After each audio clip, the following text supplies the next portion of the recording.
वबरकातुहू।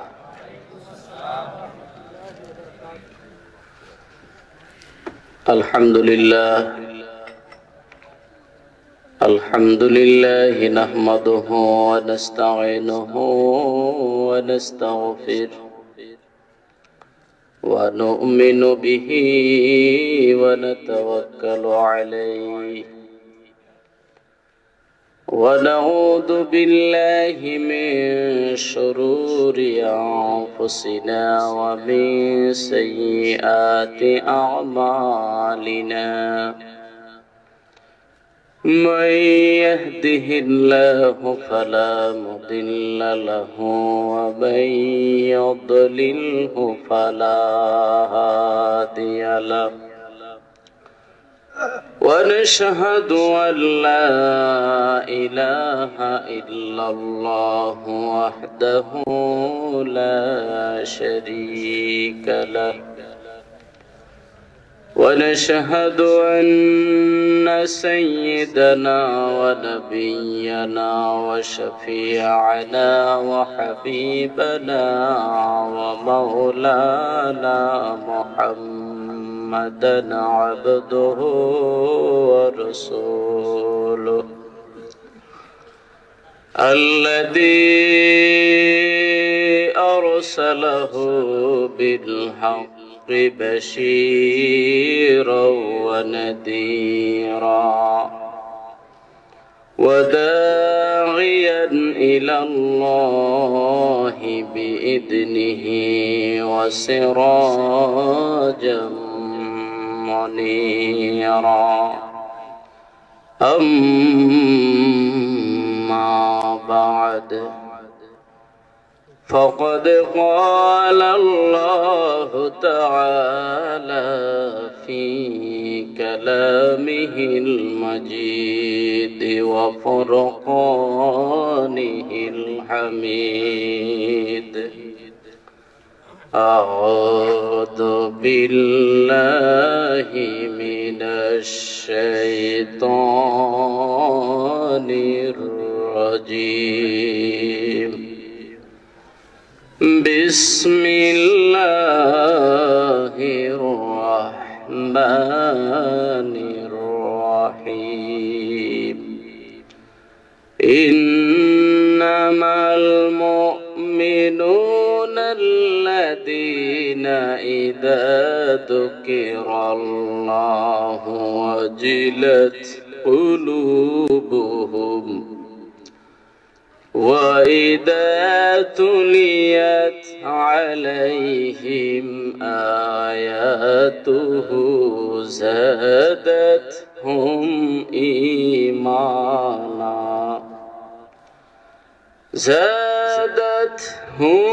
إيمانا وعلى ربهم يتوكلون.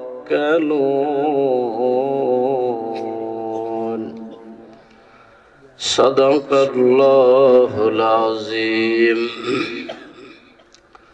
وقال تعالى في شان حبيبه مخبرا وآمرا: إن الله وملائكته يصلون على النبي يا أيها الذين آمنوا صلوا عليه وسلموا تسليما. اللهم صل سيدنا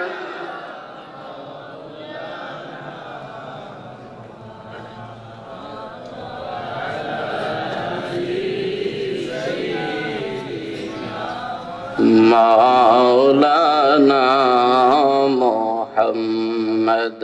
اللهم صل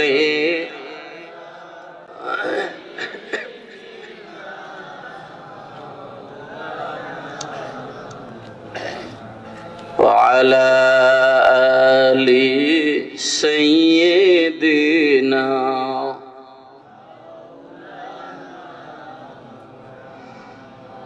বিশ্ব নবীর আগমনে সারা জাহান উজালা, বিশ্ব নবীর আগমনে সারা জাহান উজালা। সেই নবীর উপর দরুদ পড়ে মেটাও মনের প্রেম জ্বালা। আল্লাহুম্মা সাল্লি সাইয়্যিদিনা মাওলানা মুহাম্মদ ওয়া আলা আলি সাইয়্যিদিনা।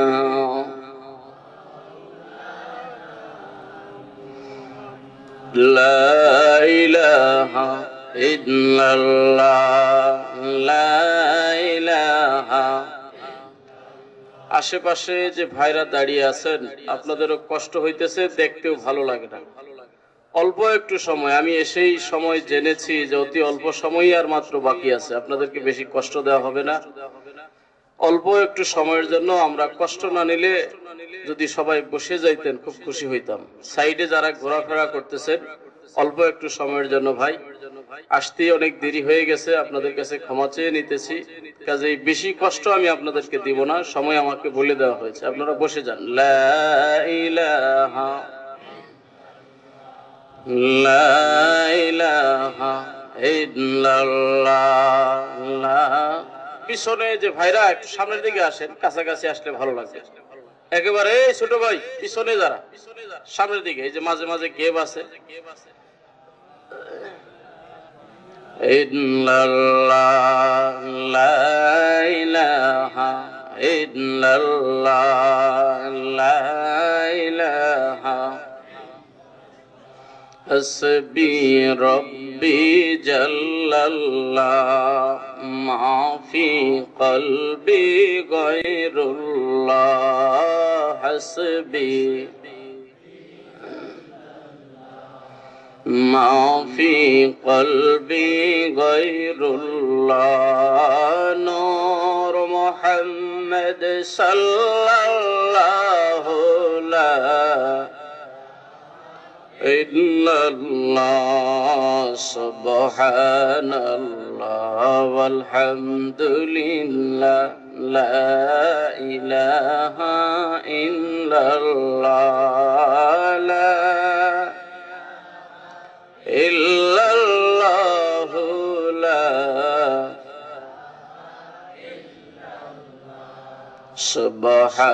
সুবহানাল্লাহ ওয়ালহামদুলিল্লাহ, লা ইলাহা ইল্লাল্লাহ, লা ইল্লাল্লাহু লা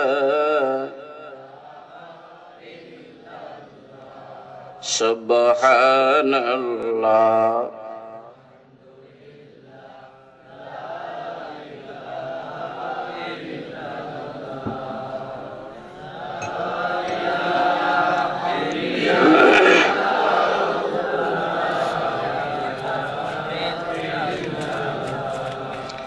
লা ইলাহা ইল্লাল্লাহ মুহাম্মাদুর রাসূলুল্লাহ সাল্লাল্লাহু আলাইহি ওয়াসাল্লাম। অধ্যকার তালামিজে ইসলামিয়া তেতলি বেটুয়ারপাড় শাখার উদ্যোগে ও গ্রামবাসীর সহযোগিতায় গ্রামের সকল মুর্দেগানের ইসালে সওয়াব উপলক্ষে দ্বিতীয় বার্ষিক ইসলামী সুন্নি মহাসম্মেলনের সম্মানিত শ্রদ্ধাভাজন সভাপতি জনাব মোহাম্মদ ইরশাদ আলী সাহেব, বিশিষ্ট মুরব্বী বেটুয়ারপাড়, আজকের মাহফিলের সম্মানিত প্রধান অতিথি আল্লামা হুসামউদ্দিন চৌধুরী সাহেব মদ্দাজিল্লাহুল আলী সাহেবজাদায়ে ফুলতলী। আলোচনা করেছেন জনাব হযরত মাওলানা মুহাম্মদ সামির উদ্দিন সাহেব মদ্দাজিল্লাহুল আলী, সাবেক অধ্যক্ষ ইকোটসই সিনিয়র আলিম মাদ্রাসা। প্রবীণ আলিমদ্দিন হযরত মাওলানা মর্তুজা আলী আমানুদ্দুরী সাহেব মদ্দাজিল্লাহুল আলী, হযরত মাওলানা হাফিজ আব্দুল লতিফ সাহেব মদ্দাজিল্লাহুল আলী সহ বিশেষ করে আমি এসে যার আলোচনা শুনলাম, আপনারা অনেক মজা করে শুনতেছিলেন। আমার অত্যন্ত প্রিয় মানুষ, সিলেটে আসলেই ভাই অনেক সময় অনেক মহব্বত করে, দেখা হইলে কুশল বিনিময় হয়। অনেক অন্তরের একজন মানুষ জনাব হযরত মাওলানা মুফতি বেলাল আহমদ সাহেব, ইসলামী আলোচক, 21 টিভি, বৈশাখী টিভি, মোহনা টিভি, ঢাকা।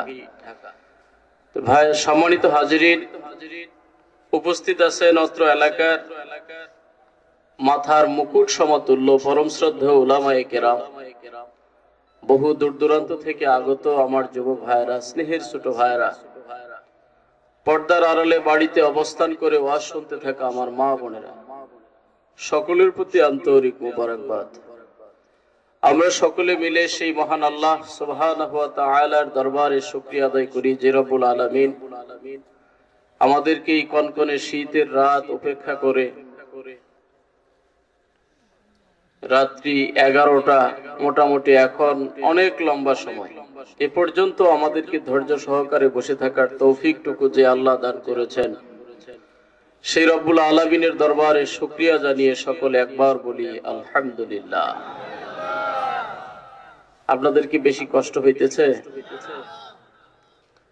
উপস্থিত হওয়ার কথা ছিল অনেক আগে, 9:30 বা সর্বোচ্চ 10টা। ওই টার্গেটেই গাড়িতে উঠেছিলাম, কিন্তু বুঝেন যাদের ঢাকায় যাতায়াত আছে, কোন সময় কোথায় জ্যাম লেগে যায়। ঢাকায় আজকে জ্যাম নাই, জ্যাম লাগলো এই নরসিংদী ভৈরবে আসার পরে একেবারে 35 মিনিট সময় এক জায়গাতেই চলে গেল ভৈরবে। তো এক পর্যায়ে নিরাশের মতোই, আল্লাহর দয়া, আল্লাহর মেহেরবানি, তবুও একটু দেরিতে হলেও যে এসে দেখা করতে পারলাম। অল্প একটু সময়ের জন্য হলেও আপনাদের কাছে দোয়া নিয়ে চলে যাব ইনশাআল্লাহ। সম্মানিত হাজিরিন, আমরা এই পৃথিবীতে এসেছি, আবার চলে যাব। পৃথিবী কারোর চিরস্থায়ী থাকার জায়গা না। কেউ আসি বলতে পারবো যে আমি চিরদিন থাকবো? বলেন, কেউ আছেন? কেউ আমরা চিরদিন থাকতে পারবো না। অল্প দিনের দুনিয়া থেকে ওই চিরস্থায়ী জিন্দেগির জন্য কিছু জোগাড় করে নিয়ে যেতে পারাই হলো একজন বুদ্ধিমানের কাজ। আমরা ধনী গরিব, ছোট বড়, সাদা কালো, মোটা চিকন, লম্বা খাটো, যে যাই বলি না কেন, কেউ টাকার বাহাদুরি দেখায়, কেউ বংশের বাহাদুরি দেখায়, কেউ অর্থের বাহাদুরি দেখায়, কেউ ক্ষমতার বাহাদুরি দেখায়। এমন মানুষ পৃথিবীতে আছে না নাই? কথা বলেন। কারোর কোনো বাহাদুরি সেদিন কাজে লাগবে না। আল্লাহ পাক যেমন দয়ালু আমাদের প্রতি, যেমন তিনি দয়া দিতেছেন, আবার কিন্তু বিশ্ব নবী রাহমাতুল্লিল আলামিন নবী মুহাম্মদুর রাসূলুল্লাহ সাল্লাল্লাহু আলাইহি সাল্লামকে দিয়ে আমাদেরকে ভয় ভীতি সুসংবাদ সব জানাইও দিয়েছেন। আল্লাহর হাবিবকে আল্লাহ বলেছেন, ইন্না আরসালনাকা শাহিদাও ওয়া মুবাশশিরাও ওয়া নাযীরা ওয়া দাঈয়ান ইলাল্লাহি বিইذনিহি ওয়া সিরাজাম মুনীরা। কুরআনুল কারীমে আছে না নাই? একটু আপনারা কথা বললে খুব খুশি হব। যদিও বুঝেছি অনেক সময় আপনারা বসে থাকছেন, এরপরেও যেহেতু একটু দোয়া দেওয়ার জন্য স্মরণ করেছেন, আপনারা যদি বেজার হয়ে থাকেন তাহলে কি কথা বলা যাবে? একটু কথা বলবেন, খুব খুশি হব। এই পৃথিবীতে যারা নেককার, যারা আল্লাহওয়ালা, যারা সালেহ, আমলে সালেহ যারা করে, এদের জন্য নবীজি দিয়েছেন সুসংবাদ। সুবহানাল্লাহ বলেন। পক্ষান্তরে যারা আল্লাহর হুকুম মানে না, আল্লাহর বিধান অনুযায়ী চলে না, এদের জন্য রয়েছে দুঃসংবাদ। কথা বলেন ঠিক কিনা? এই পৃথিবীতে আমাদের জন্য সুসংবাদ এবং দুঃসংবাদ দুটোই দিয়েছেন রাহমাতুল লিল আলামিন। এখন ভালো মন্দ এটা দেখে নেওয়ার দায়িত্ব আমাদের। স্বল্প পরিসরে আপনাদের খেদমতে আরজ করতে চাই, এই পৃথিবীতে আমরা যে যত কিছুর বাহাদুরি দেখাই না কেন, কিন্তু ওই লোকটার দাম আল্লাহর কাছে সবচেয়ে বেশি যেই লোকটার ঈমান যত মজবুত। একজন ঈমানদারের মূল্য আল্লাহর কাছে অনেক। সেই ঈমানওয়ালা ব্যক্তি, ঈমানদার ব্যক্তি হতে পারে একজন গরিব মানুষ, হতে পারে একজন কৃষক, হতে পারে একজন দিনমজুর, হতে পারে একজন ভ্যান গাড়ির ড্রাইভার, কিন্তু এই লোকটার দাম আল্লাহর কাছে অনেক বেশি। কাজেই ভাই বাবাজি, আমাদের যত ধরনের বাহাদুরি থাকুক না কেন, পৃথিবীতে এসেছি, আবার চলে যাব। অল্প সময়ের মধ্যে এমন কিছু যেন নিয়ে যেতে পারি, আল্লাহ পাক যেন আমাকে দেখলে খুশি হয়। মাল্লাহুল মাওলা ফালাহুল কুল। যে ব্যক্তি আল্লাহর হয়ে যায়, সমগ্র পৃথিবী, সমগ্র সৃষ্টি সবকিছু তখন তার হয়ে যায়। সুবহানাল্লাহ বলেন। আমরা কাকে পাইতে চাই? কাকে পাইতে চাই? আল্লাহকে যদি পেয়ে যায়, তখন সবকিছু আপনার আমার হাতের সামনেই চলে আসবে। আল্লাহ পাক রব্বুল আলামিন মুমিনদেরকে বড় ভালোবাসেন, মুনাফিকদেরকে আল্লাহ ভালোবাসেন। আল্লাহ বলে দিয়েছেন কোরআন, ইন্নাল মুনাফিকিনা লাকাযিবুন। নিশ্চয়ই মুনাফিকরা হলো মিথ্যাবাদী। মুনাফিকরা কি করে? কথা কর না, বুঝেন না আমার কথা? মিথ্যাবাদী মানুষকে সমাজের কেউ পছন্দ করে? কথা বলেন। সত্যবাদীকে সকলেই পছন্দ করে। দেখবেন যে আপনার শত্রু, যে আপনাকে মোটেও ভালো জানে না, কিন্তু আপনার অজান্তে, আপনার পিছনে পিছনে আপনার একটা গুণের কথা সে বলবে। আর যাই বলি না কেন, লোকটা গরিব হোক আর ধনী হোক, লোকটার কোনো প্রভাব নাই, কিন্তু লোকটা সত্যবাদী। সুবহানাল্লাহ বলেন। আমার নবী যখন পৃথিবীতে আগমন করলেন, এক শ্রেণীর মানুষ মন থেকে ভালোবাসে, বংশের মানুষ হিসাবে আদর করে, কিন্তু যখন ঈমান ইসলামের প্রশ্ন এসে দাঁড়ালো, তখন নবীজির শত্রুতা করতে শুরু করলো। শত্রুতা যদিও করেছে, আমার নবীকে নবী হিসাবে মেনে নেয় নাই, কিন্তু আমার নবীর এই যে আলাদা একটা বৈশিষ্ট্য, যোগ্যতা, আমানতদারি, সত্যবাদিতা, এর জন্য কাফির, বেঈমান, মুশরিক সকলে মিলে আমার নবীজিকে আল আমিন বলতো। সুবহানাল্লাহ বলেন। আমার নবীর আল আমিন উপাধি কিন্তু আমার নবীর দাদা দেয় নাই, নবীর চাচা আবু তালিবে দেয় নাই, নবীর মা আমিনা দেয় নাই। দিয়েছিল কারা? যারা নবীরে মানতো না। কারণ এই যে একটা গুণ, এই গুণটা মানুষের মধ্যে পাওয়া বড় দুষ্কর। এটা বড় একটা গুণ, সব মানুষের মধ্যে এটা পাওয়া যায় না। হাদিস শরীফের আলোকে আমরা দেখেছি, আয়াতুল মুনাফিকে সালাস। একজন মুনাফিকের নিদর্শন, মুনাফিকের চিহ্ন, কোন লোকটা মুনাফিক এবং কোন লোকটা মুমিন, এটা চিহ্নিত করার মতো আলামত বিশ্বনবী রাহমাতুল্লিল আলামিন নবী মুহাম্মদুর রাসূলুল্লাহ সাল্লাল্লাহু আলাইহি সাল্লাম আমাদেরকে দিয়ে গেছেন। সুবহানাল্লাহ বলেন। মুমিনের অনেক গুণ, অনেক চিহ্ন। একটা সহজ চিহ্ন আমি আপনাকে বলবো, কষ্ট নিবেন? বেজার হবেন? বেজার হইলে হবেন। কথা বলতে এসেছি আল্লাহর জন্য, আপনারা দাওয়াতও করেছেন আল্লাহর ওয়াস্তে। কি বলেন, ঠিক না? না কেন ব্যক্তির, এই এলাকার কোন চেয়ারম্যান, মেম্বার বা কোন মাতব্বরের প্রশংসা করার জন্য আনছেন আমাকে? কার প্রশংসা? আল্লাহর প্রশংসা, আল্লাহর দ্বীনের কথা বলার জন্য। মানা না মানা আপনাদের ব্যাপার। যার কপাল ভালো সে মানবে, যার কপাল ভালো না সে মানবে তো নাই, আরো বিরোধিতা করবে। ঠিক না ভাই? আজকে ওয়াজ নসিহতের প্যান্ডেলও কেমন জানি একটা ফ্যাশন হয়ে গেছে। ফ্যাশনটা কি? এক শ্রেণীর মানুষ, আমাদেরও দোষ আছে, মাইক পাইলেই শুধু উস্কানি কথা, কারে কেমনে গরম করা যায়। আবার আরেক শ্রেণীর মাতব্বরদেরও একটা ফ্যাশন হয়ে গেছে, একবার ওই মাইকের সামনে যেয়ে মাউথপিসটা কেড়ে নেওয়া, মনে করে এটাই একটা বরত্ব। অথচ চিন্তা করা দরকার ছিল দুইও দলেরই। আমিও কথা বলবো এমন কথা, অবশ্যই আল্লাহর পক্ষে কথা বলবো, ইসলামের পক্ষে কথা বলবো, কিন্তু কাউকে কোনো টার্গেট করে না। কি বলেন?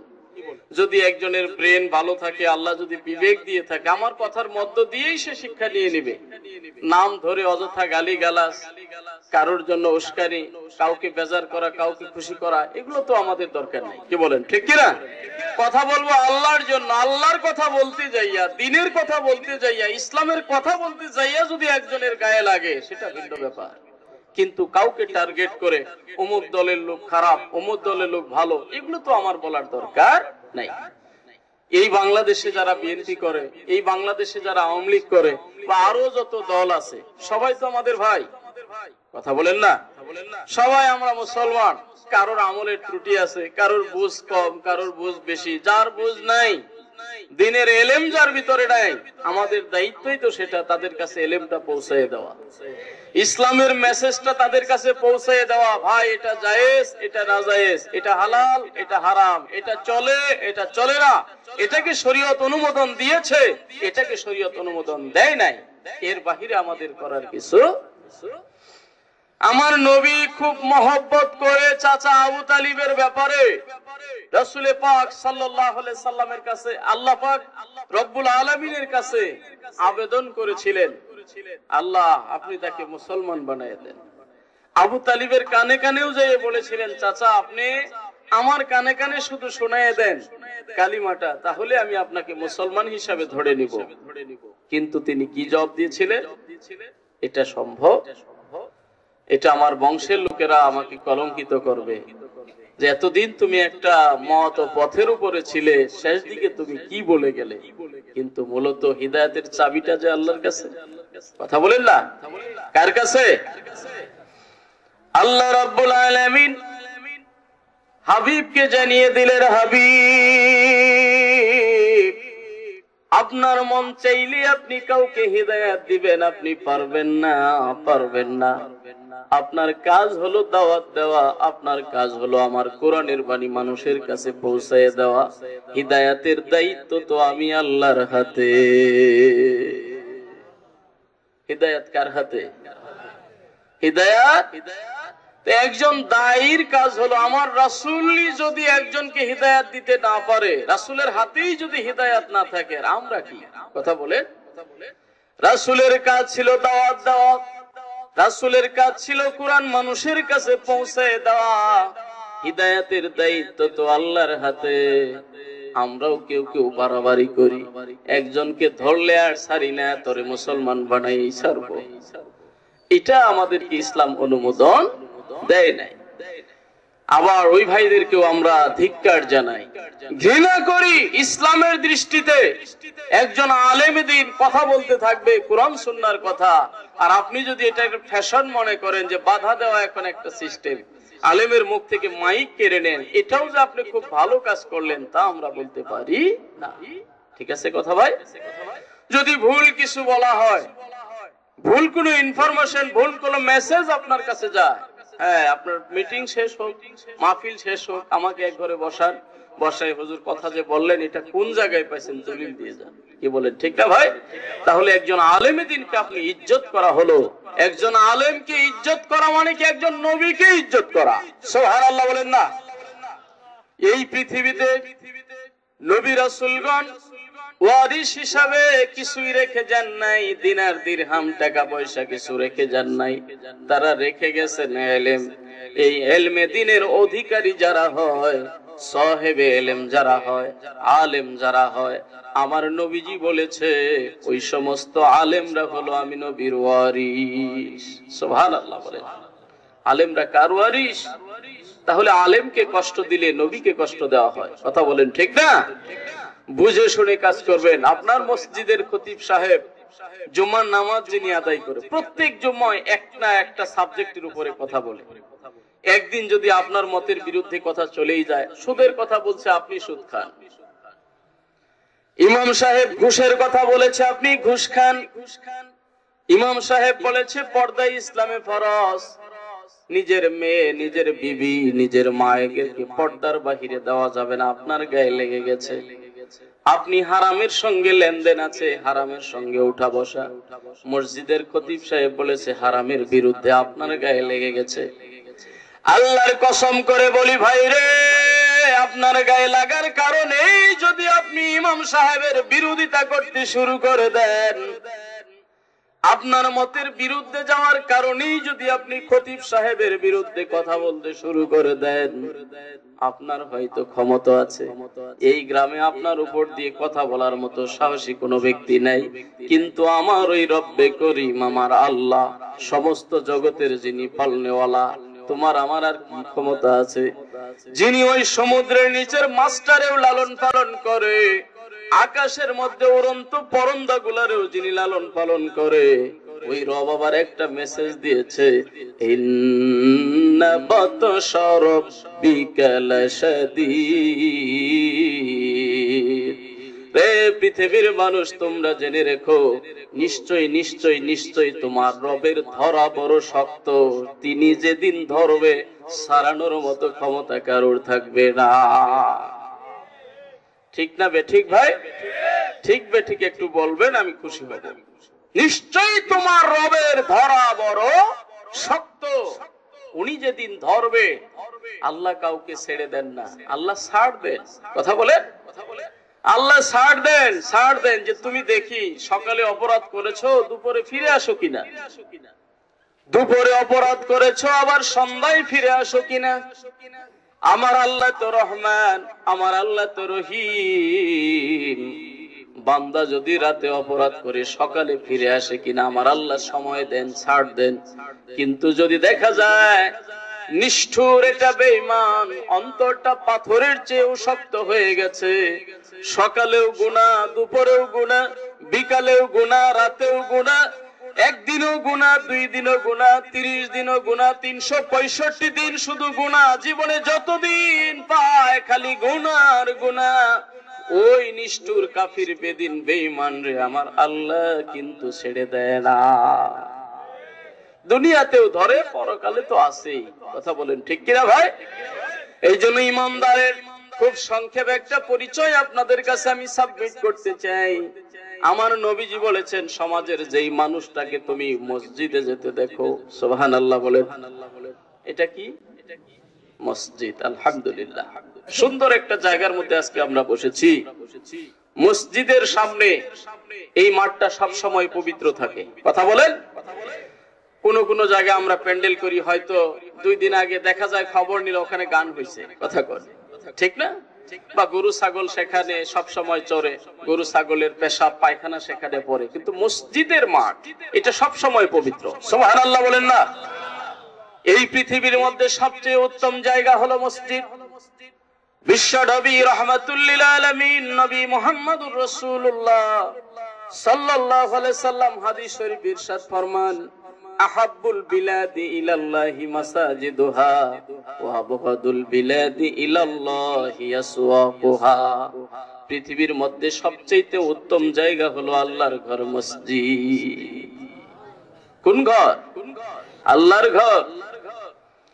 আপনি বলতে পারেন আপনার গ্রামের ঘরটা যদি সনের ঘর হয়, তাল পাতার ছানি দিয়ে, নারিকেল পাতার ছানি দিয়ে, খেজুরের ডাগা দিয়ে যদি আল্লাহর ঘর হয়, গরিব মানুষ খুব সুন্দর একটা এয়ার কন্ডিশন ওয়ালা মসজিদ বানাতে পারে নাই, শুধুমাত্র টিন দিয়ে অথবা টিনের ছাপরা দিয়ে মসজিদ।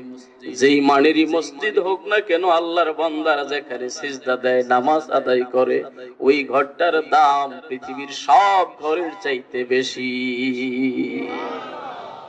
ওই ঘরটা তখন সাধারণ কোন ঘর থাকে না, ওই ঘরটার মালিক হয়ে যায় কে? ওই ঘরটার মালিক কে? আর ওই ঘরে যারা ইবাদত করে, মসজিদে আসে, শীতেও আসে, গরমেও আসে, বৃষ্টিতেও আসে, তুফানেও আসে, একজন মুমিন যখন আজান হয়ে যায়, সে আর ঘরে বসে থাকতে পারে না। ঠিক না ভাই? আজান হলে আমরা কোথায় যাব? একটু কথা বলেন মুখ দিয়ে। গুনাহ হবে না ভাই? উলামায়ে কেরামের সান্নিধ্যে বসেছেন, বহু আল্লাহওয়ালা মানুষ এখানে আছে। এত মানুষের মধ্যে আপনার জবান থেকে একটা কথা আপনি বললেন, আল্লাহ পাক ইচ্ছা করলে কবুলও করে নিতে পারে। আজান হলে যাব কোথায়? আরেকবার বলেন, মসজিদে যাব, এটা কি খারাপ কথা বলছি? নিয়তটা কি খারাপ? যদি আল্লাহ কবুল করে নেয় আমার ভাগ্যটা ভালো, আজকের মাহফিল সাকসেস। আজান হলে যাব কোথায়? আমি আপনাকে জোর জবরদস্তি করব না। আগেই বলেছি, ইসলামের মেসেজ জানায় দেওয়ার দায়িত্ব উলামায়ে কেরামের, পালন করার দায়িত্ব হলো আপনার। আপনার ভাগ্য ভালো হলে আপনি পালন করবেন। আর আপনি যদি মনে করেন আমি একটা কিছু হয়ে গেছি, আপনার আমার মতো একটা কিছু হয়ে যাওয়া বহুজনই ছিল, আল্লাহ কাউকেই ছেড়ে দেন নাই। আল্লাহ কিছুদিনের জন্য ছাড় দিয়েছিল, একেবারে ছেড়ে কাউকেই দেন নাই। এমন এক লম্পট স্বৈরাচার এই পৃথিবীতে ছিল যে বলেছিল আনা রাব্বুকুমুল আলা, আমি সবচেয়ে বড় খোদা। এমন একজন ছিল কিনা? তারে কি আল্লাহ ছাড়ছে? কথা বলেন, ছাড়ছে?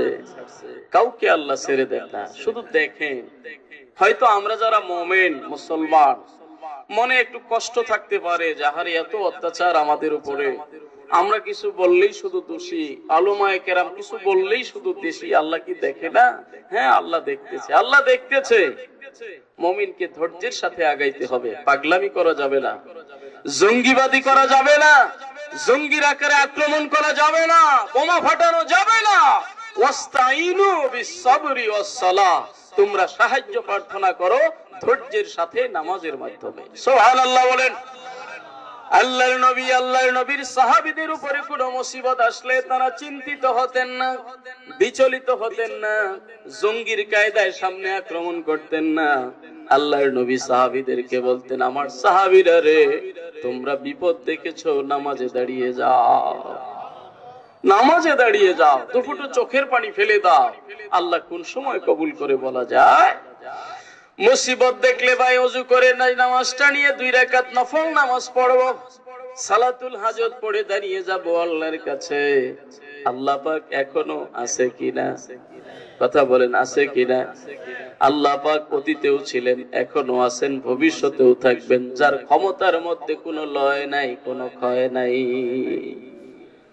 কথা বলেন। আল্লাহু লা ইলাহা ইল্লা হুয়াল হাইয়ুল কাইয়্যুম লা তা'খুযুহু সিনাতু ওয়া লা নাওম। আল্লাহু আকবার। আমার আল্লাহ এমন চিরস্থায়ী চিরঞ্জীব, যার ক্ষমতার মধ্যে কোনো কম হয় না, বাড়তিও হয় না। সমগ্র সিলেটবাসী একত্রিত হয়ে আমরা যদি আল্লাহর পক্ষে কথা বলি, আমার আল্লাহর ক্ষমতার কিঞ্চিত পরিমাণ বৃদ্ধি হবে না।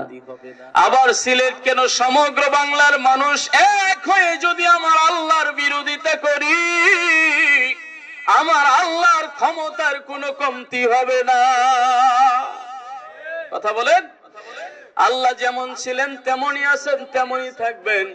এই পৃথিবীর 140 তলা বিল্ডিং বলেন, যত বড় টাওয়ার বলেন, যতই গগনচুম্বী বিল্ডিং গুলি আপনি বলেন না কেন, একদিন সব কিছু চুরমার হয়ে যাবে, ফিনিশ হয়ে যাবে।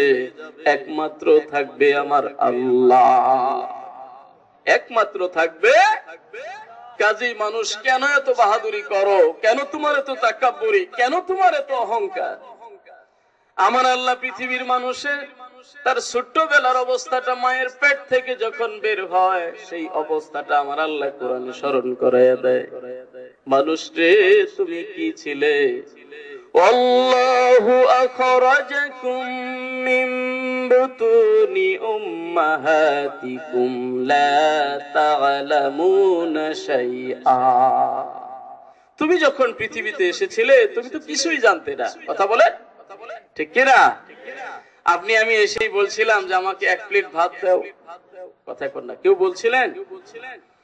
কেউ এইটুকু বলেন নাই আমাকে 1 প্লেট দুধ দাও, সুন্দর নরম একখানা কলা আমাকে দাও। আমার মুখে দাঁত নাই, আমি শক্ত খাবার খেতে পারবো না, আমাকে দুধের ব্যবস্থা করে দাও। কোন শিশু, কোন সন্তান এগুলো বলে নাই। আমার আল্লাহ কত বড় দয়ালু, আপনার আমার জন্য অগ্রিম খাবারের ব্যবস্থা মায়ের বুকের মধ্যে আল্লাহ জমাট রেখে দিয়েছে।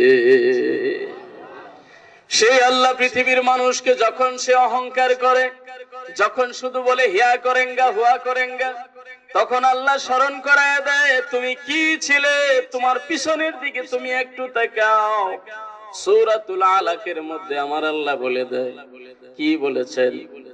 খালাকাল ইনসানা মিন আলাক, শুধু জমাট বাঁধা একটু রক্ত থেকে আমি আল্লাহ তোমাদেরকে সৃষ্টি করেছি।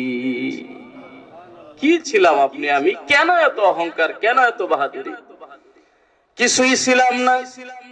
এই সামান্য একটু নাপাক পানি বীর্য থেকে আপনাকে আমাকে আল্লাহ সৃষ্টি করেছে, জমাট রক্ত বানিয়েছে, গোশত বানিয়েছে, হাড্ডি দিয়ে ছানি দিয়ে আবারও গোশত দিয়েছে। সেই আল্লাহ পিছনের দিকে স্মরণ করায় দেওয়ার পিছনে উদ্দেশ্য হলো তুমি যেমন ছিলে আবার তো তেমন হয়ে যাবে। যেই মাটি থেকে তোমার উৎপত্তি, যেই মাটি থেকে তুমি এসেছিলে, আবার সেই মাটিতেই চলে যাবে। কেউ পৃথিবীতে থাকবে? জোরে বলেন, কেউ থাকবে? তাহলে বুদ্ধিমানের কাজ হলো এই দুনিয়া থেকে কিছু নিয়ে যাওয়া। মুয়াজ্জিন যখনই আজান দেয় ছুটে যাব, দৌড়ে যাব পাগলের মতো আল্লাহর ঘর মসজিদে। কষ্ট হইতেছে ভাই? কোথায় যাব?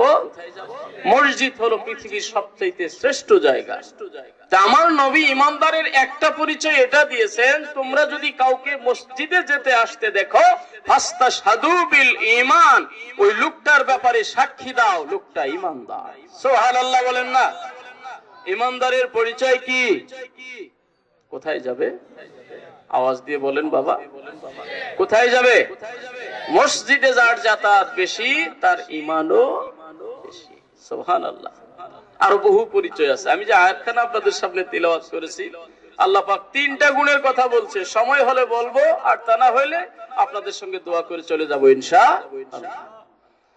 একটা পরিচয় হলো মসজিদে যদি কাউকে যাতায়াত করতে দেখা যায় লোকটা হলো ইমানদার। এখন এর বিপরীত যদি কিছু হয়, এর বিপরীত যদি কিছু হয়, এর বিপরীত যদি কিছু হয়, আমার মুখ দিয়ে ফতোয়া দেওয়ার দরকার নাই, তাহলেই তো আপনার ভিতরে ঈমান নাই। কথা কন?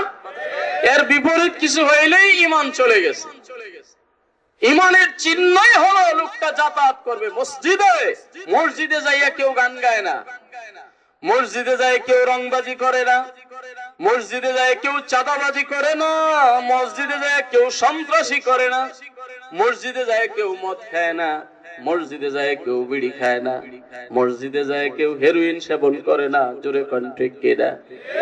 যে যাতেই অভ্যস্ত থাকুক না কেন, ওই ঘরটার প্রতি একটা ভয় এখনো মানুষের। কথা কন না? যত সমস্যায় তার ভিতরে থাকুক, মসজিদ দেখলে সারেন্ডার। যে গান বাজায় সেও মসজিদ দেখলে এই আল্লাহর ঘর মসজিদ, এখানে গান বাজানো যাবে, এই ঘরের একটা সম্মান এখনো। কথা বলেন না? ঘরটা কার? আমার ভাই মাওলানা বেলাল আহমদ বলে গেছেন, ফালিয়াবুদু রব্ব হাযাল বাইত, তোমরা ইবাদত করো এই ঘরের মালিকের। সুবহানাল্লাহ বলেন। কিছু কিছু কি বলবো, এরা মূর্খ পণ্ডিত বলে যে আল্লাহর ঘর এটা একটা, ওটারও তারা কি বলতেছে, ভাস্কর্য বা মূর্তি। কথা কন না? আল্লাহর ঘর এটা একটা পাথর, এটা একটা ভাস্কর্য। নাউজুবিল্লাহ। তোমার জবান এত লাগামহীন হয়ে গেল, তোমার কন্ট্রোলের বাহিরে চলে গেল। জবান থেকে প্রত্যেকটা কথার জন্য আল্লাহর কাছে জবাবদিহি করতে হবে। কথা বলেন ঠিক কিনা? আল্লাহর ঘর এটার তুমি ভাস্কর্য মনে করলা, আবার তোমার মাথায় টুপি, তোমার মুখে দাড়ি, তুমি আমাদের মধ্যে সমস্যা লাগিয়ে দিতে চাও। ওই নাস্তিকদেরকে খুশি করার জন্য আল্লাহর ঘরটাকে তুমি ভাস্কর্য বললা, এটা হতে পারে না। এটা কোনো মুসলমান মেনে নিতে পারে না। কথা বলে ঠিক কিনা? আল্লাহর ঘর এটা কোনোদিন ভাস্কর্য হতে পারে? এটা ভাস্কর্য হিসাবে তৈরি করা হয় নাই। দেখেন আল্লাহ পাকের নিজাম কত সুন্দর। সুবহানাল্লাহ বলেন। আজকে কাছ থেকে কত শত বছর আগে আল্লাহ ইবাদত করার জন্য মানুষকে বলেছে। যদি আল্লাহ একটা বারের জন্য বলতো ফালিয়াবুদু হাদাল বাইত, যদি আল্লাহ বলতো তাহলে আজকে কত ঝামেলা হয়ে যাইত। কথা বলে, যদি আল্লাহ বলতো ফালিয়াবুদু হাদাল বাইত, ও পৃথিবীর মানুষ তোমরা এই ঘরের ইবাদত করো, ওই ঘরটা কি আমাদের কাছে দাম আছে না নেই? ওই ঘরের প্রতি আমাদের মনের টান আছে না নেই? ওই ঘরের প্রতি মহব্বত আছে না নেই? ঘরটা যদিও দেখতে কালো পাথর, কালো গেলাপ দিয়ে জড়ানো, কিন্তু ঘরটার প্রতি এত মায়া, এত আবেগ আমি নিজের চোখে দেখেছি রে ভাই। কত বৃদ্ধ মানুষ দেখেছি, আমার দেশের বাহিরের বিদেশি মানুষ যাদের ভাষাটা পর্যন্ত বোঝা যায় না, কিন্তু ওই ঘরের সামনে দাঁড়িয়ে দেখেছি চোখ থেকে পানিগুলো বাদ ভাঙ্গা জোয়ারের মতো বের হয়ে আসতেছে। কারণ একটা মুমিন মুসলমান যদি রিকশাওয়ালাও হয়, দিন আনে দিন খায় এমন গরিব মানুষ হয়, আর তারে যদি জিজ্ঞাসা করা হয় জীবনে তোরে একবার ওই আল্লাহর ঘর কাবা শরীফ তোমার দেখার নিয়ত আছে নি, লোকটা চিৎকার দিয়ে বলবে তুমি কি বলো, অবশ্যই দেখতে চাই। বলবে না? বলবে না? ওই ঘরটা দেখার লালিত স্বপ্ন সবার ভিতরে আছে। যেদিন আল্লাহ বাস্তব করে দেয়, ওই ঘরের সামনে দাঁড়ায় আর চোখের পানি কেউ রাখতে পারে না। এত দাম হওয়া সত্ত্বেও আমার আল্লাহ কত বড় পণ্ডিত, আমার আল্লাহ কত বিজ্ঞ। আজকের এই 1400 বছর পরে মানুষ যে ফিতনা লাগাবে, ঝামেলা করবে, এটা আমার আল্লাহ ভালো করেই জানে। আমার আল্লাহ কখনো ভুলেও বলেন নাই তোমরা ইবাদত করো এই ঘরের, বরং আল্লাহ সূরা কুরাইশের মধ্যে বলে দিয়েছে ফালইয়াবুদু রাব্ব হাদাল বাইত, তোমরা ইবাদত করো এই ঘরের না, এই ঘরের যিনি মালিক তার ইবাদত করো। তাহলে ওই ঘরের কি আমরা সিজদা দেই? আহাম্মকের গোষ্ঠী কোথায় পড়ালেখা করলো, মাথায় টুপি লাগাইয়া আমাদের মধ্যে দ্বন্দ্ব লাগাইয়া দেয়। যে ভাইরা কিছু বুঝে না ওদের কাছে আরো উল্টা পাল্টা বুঝ দিয়ে দিতেছে। কথা বলেন ঠিক কিনা? আল্লাহর ঘর এটা দামি, অনেক দামি, ঠিক আছে, এটার দাম তো বাড়ায় দিয়েছে আমার আল্লাহ। এই ঘরের কোনো মূল্য নাই, এই ঘরের আমরা ইবাদত করি না। এই ঘরের মধ্যে একটা ছোট্ট পাথর আছে, কালো পাথর, হাজরুল আসওয়াদ যাকে বলা হয়। এই হাজরুল আসওয়াদ, এটা অনেক লম্বা কথা হয়ে যাবে, সংক্ষেপে বলি। এই পাথরটা কিন্তু এক সময় সাদা ছিল। কথা বলে, কি ছিল? সাদা পাথর ছিল। এটা বহু কারণ, শুধু হাজরুল আসওয়াদের উপরে কথা বললে বড় যারা অনেক সময় লাগবে, আমার মতো ছোট মানুষ বললেও অন্তত 2-2.5 ঘন্টা সময় লাগবে শুধু হাজরুল আসওয়াদকে কেন্দ্র করে কথা বললে। সংক্ষেপে পয়েন্টের কথা যেটা বলতে চাই, এই পাথরটা কালো হওয়ার পিছনে অনেকে অনেক কারণ বলছে। কেউ বলেছে, একটা মত এটাও গ্রহণযোগ্য, কাবা ঘরে এক সময় আগুন লেগে গিয়েছিল, আগুন লাগার কারণে এই পাথরটা পুরো চৌচির হয়ে গেছে, কালো রং ধারণ করছে। এটাও একটা মত আছে। অনেক মানুষের গুনাহ এটা চুষতে চুষতে চুষতে চুষতে সাদা পাথরটা এখন কালো পাথরে রূপান্তরিত হয়েছে। যাই হোক, পাথরটা এখন নাম পেয়েছে কালো পাথর। কি পাথর? কালো পাথর। দেখেন এই পাথরের কত গুণ, এটা যদি কেউ স্পর্শ করে তার গুনাহগুলো পাথর চুষে নেয়। সুবহানাল্লাহ বলেন। কিন্তু হযরত ওমর ফারুক রাদিয়াল্লাহু তাআলা আনহু, আজকে আমরা যারা না বুঝার কারণে পাথরকে বলতেছি অমুক, আল্লাহর ঘরকে বলতেছি অমুক। ওমর ফারুক রাদিয়াল্লাহু তাআলা আনহু এই হাজরুল আসওয়াদের সামনে দাঁড়িয়ে একদিন বলেছিলেন, পাথরটি, ও পাথর, তোমার কোনো ক্ষমতা নাই কাউকে ক্ষতি করার আর কাউকে ভালো করার, তুমি তো একটা পাথরই মাত্র। কি বলেছে? আপনি বলবেন তাহলে ওমর ফারুক কি এই পাথরকে ভালোবাসে না? অবশ্যই বেসেছে, কিন্তু কিছু মানুষের ভিতরে যে নোংরামি আছে, ভালো একজন দেখলেই তার সামনে মাথা নুয়াইয়ে দেয়, তাকে সিজদা করতে শুরু করে দেয়, এটা ইসলাম পছন্দ করে? কথা বলেন। একমাত্র মাথা নোয়াবো কার কাছে? মাথা আমার নত হবে কার কাছে? কথা বলেন না। না আরো কোন জায়গা আছে আমাদের? আমরা সিজদা দিব একমাত্র, সৃষ্টি পৃথিবী অসংখ্য কিন্তু স্রষ্টা একজন। মুসলমান কখনো ভিন্ন স্রষ্টা আছে এটা কখনো মনে করে? মুসলমানের স্রষ্টা কয়জন? ইকরা বিসমি রাব্বিকাল্লাযী খালাক। আমার হাবিবকে আল্লাহর নবীকে আল্লাহ সর্বপ্রথমেই যে মেসেজটা দিলেন, হাবিব গো আপনি পড়েন আপনার রবের নামে যিনি আপনাকে সৃষ্টি করেছে। সুবহানাল্লাহ। আপনি পড়েন সেই রবের নামে যিনি সৃষ্টি করেছেন। আল্লাহু আকবার। আমাদের সৃষ্টিকর্তাকে আওয়াজ দিয়ে বলেন কে? আমাদের সৃষ্টিকর্তা আল্লাহ, একমাত্র আল্লাহ, দ্বিতীয় কেহ। এই জ্ঞানের দরকার আছে। দার্শনিকরা বলেছে নলেজ ইজ পাওয়ার, জ্ঞানী হলো শক্তি। যেই লোকটার জ্ঞানের শক্তিতে শক্তিয়ান, ওই লোকটার কাছে কোনো কিছু বোঝানো খুব সহজ, কথা কন না?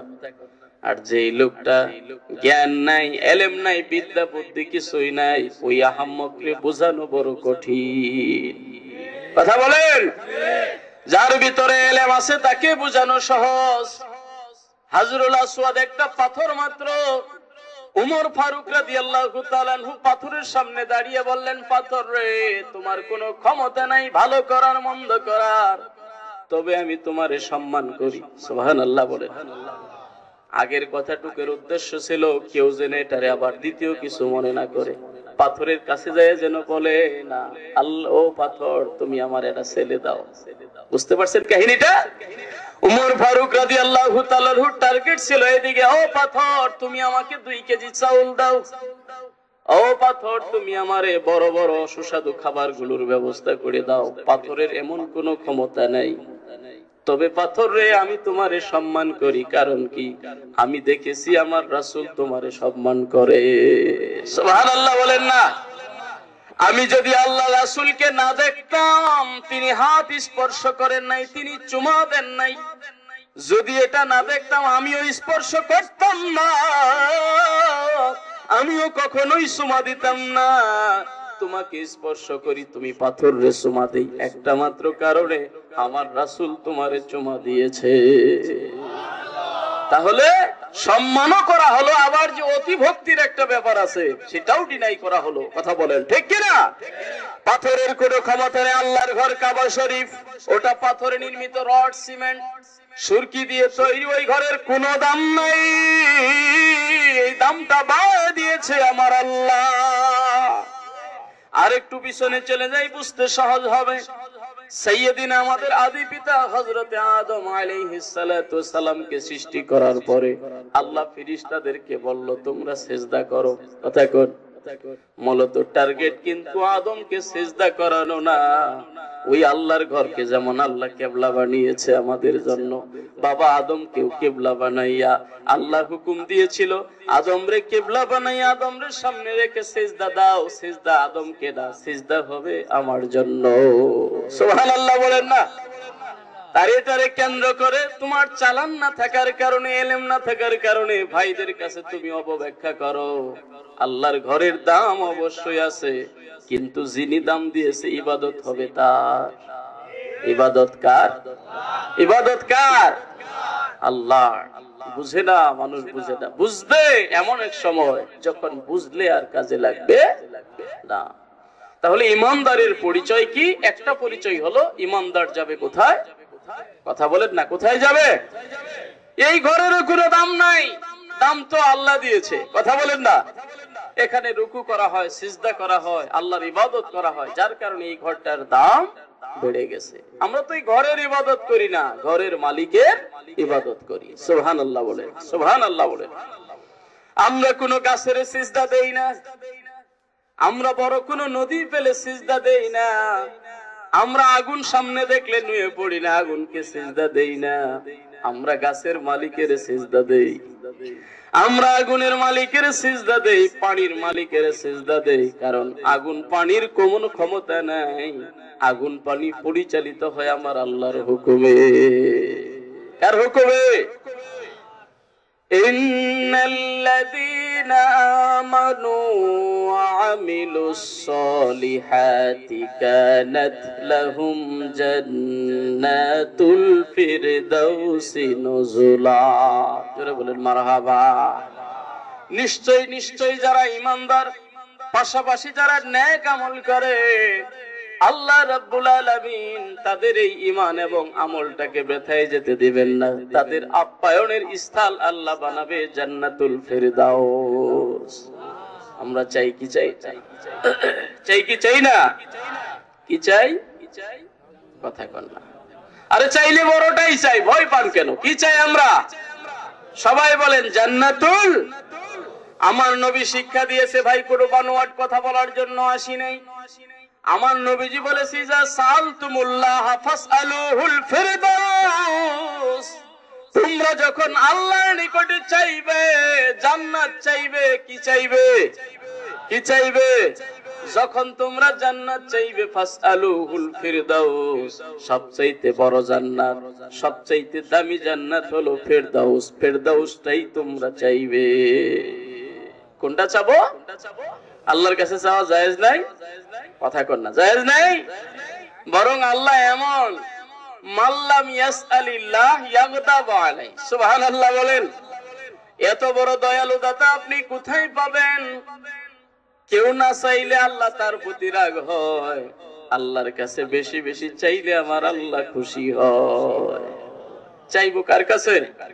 কার কাছে? আপনাদের কষ্ট বেশি দিয়ে ফেললাম, চলবে আর একটু? সবাই বলছেন না পরে আবার সমালোচনা করবেন? হুজুর আসলেন দেরিতে, মজায় মজায় আমাদের কষ্ট দিতেছেন, চলবে আর একটু? সবাই খুশি আছেন? কিন্তু কিছু নিয়ে যেতে হবে ভাই। ওয়াজটা বলেছি একটা ফ্যাশন হয়ে গেছে, কোন ওয়াজের লোক কত বেশি, কার সুর কত সুন্দর, কে কি দিয়ে আসলো, কি বলেন ঠিক না? আজকে এমন হয়ে গেছে। বাবা আমরা যতজন এখানে থাকি না কেন, টার্গেট থাকবে একটাই, এখান থেকে কিছু নিয়ে যাব, মানুষের মতো মানুষ হব। কথা বলেন ঠিক কিনা? কারণ ভাই কারোর কবরে কেউ যাবে না, আপনার কবরে আপনি যাবেন, আমার কবরে আমি যাব। কিসের আমাদের তো দলাদলি ফালাফালি? মসলক ভিন্ন ভাগ থাকতেই পারে, এক একটা মসলকের মাধ্যমে মানুষ শিক্ষা পায়। কথা বলেন ঠিক না?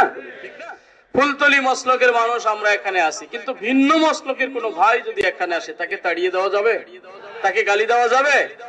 এটাই হলো ইসলামের সৌন্দর্য। দল ভিন্ন থাকতে পারে, প্রত্যেকটা দলের দিয়েই কিছু না কিছু কাজ হইতেছে। কথা বলেন ঠিক না? এই মন মানসিকতা যে পর্যন্ত আমাদের না আসবে ভাই, ইসলাম বাংলার জমিনে যতই কুদাপাদা করো ইসলাম কায়েম হবে না। এক দলকে ধাক্কা দিয়ে তাড়াই আরেক দলকে এখান থেকে দূরে সরাই দিয়ে কোনোদিন ইসলাম কায়েম করা সম্ভব না। আমরা ভালোবাসতে শিখি, মানুষকে কাছে আনতে শিখি, একজন আরেকজনের প্রতি একটু নম্র হই, একজন আরেকজনকে ভালোবাসতে শিখি, তাহলে আমাদের দিয়ে অন্য জাতির যারা ওরাও শিক্ষা পাবে যে মুসলমানরা সব এক। কথা বলে ঠিক কিনা? ভাইদের খেদমতে আরজ করতে চাই, নিশ্চয় নিশ্চয় যারা ঈমান এনেছে, নেক আমল করেছে, তাদের জন্য আপ্যায়নের জায়গা, তাদের আবাসস্থল আল্লাহ তৈরি করে দিবে জান্নাতুল ফেরদাউস। আর আমার আল্লাহ এমন, যে চায় তাকে আল্লাহ দিয়ে দেয়। চাইলেই আল্লাহ দেয়, আর না চাইলে আল্লাহ রাগ হয়। কথা কোন ঠিক না? আপনি এমন কোন বন্ধু দুনিয়াতে দেখাইতে পারবেন, খুব আপনার কাছের বন্ধু, আপনি একদিন চাইছেন, বলবে আলহামদুলিল্লাহ বন্ধু নিয়ে যাও। দ্বিতীয় দিন আর আলহামদুলিল্লাহ বলবে না, আচ্ছা আসছো নিয়ে যাও।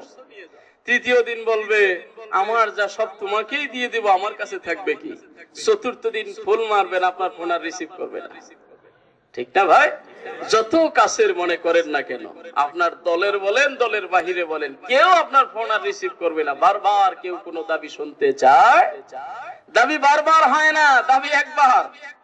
আর আল্লাহ এমন দয়ালু, যত দাবি করেন, যত দাবি করেন।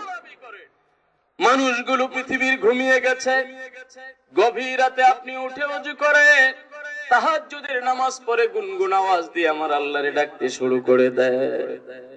পৃথিবীর মানুষগুলো আপনাকে ডিনাই করবে, আবার আল্লাহ তখন আরো ডাক দিয়ে বলে বান্দারে, তোর আরজি গুলো, তোর কাকুতি মিনতি গুলো শোনার জন্যই তো আমি তোর নিকটে হাজির হয়ে গেছি।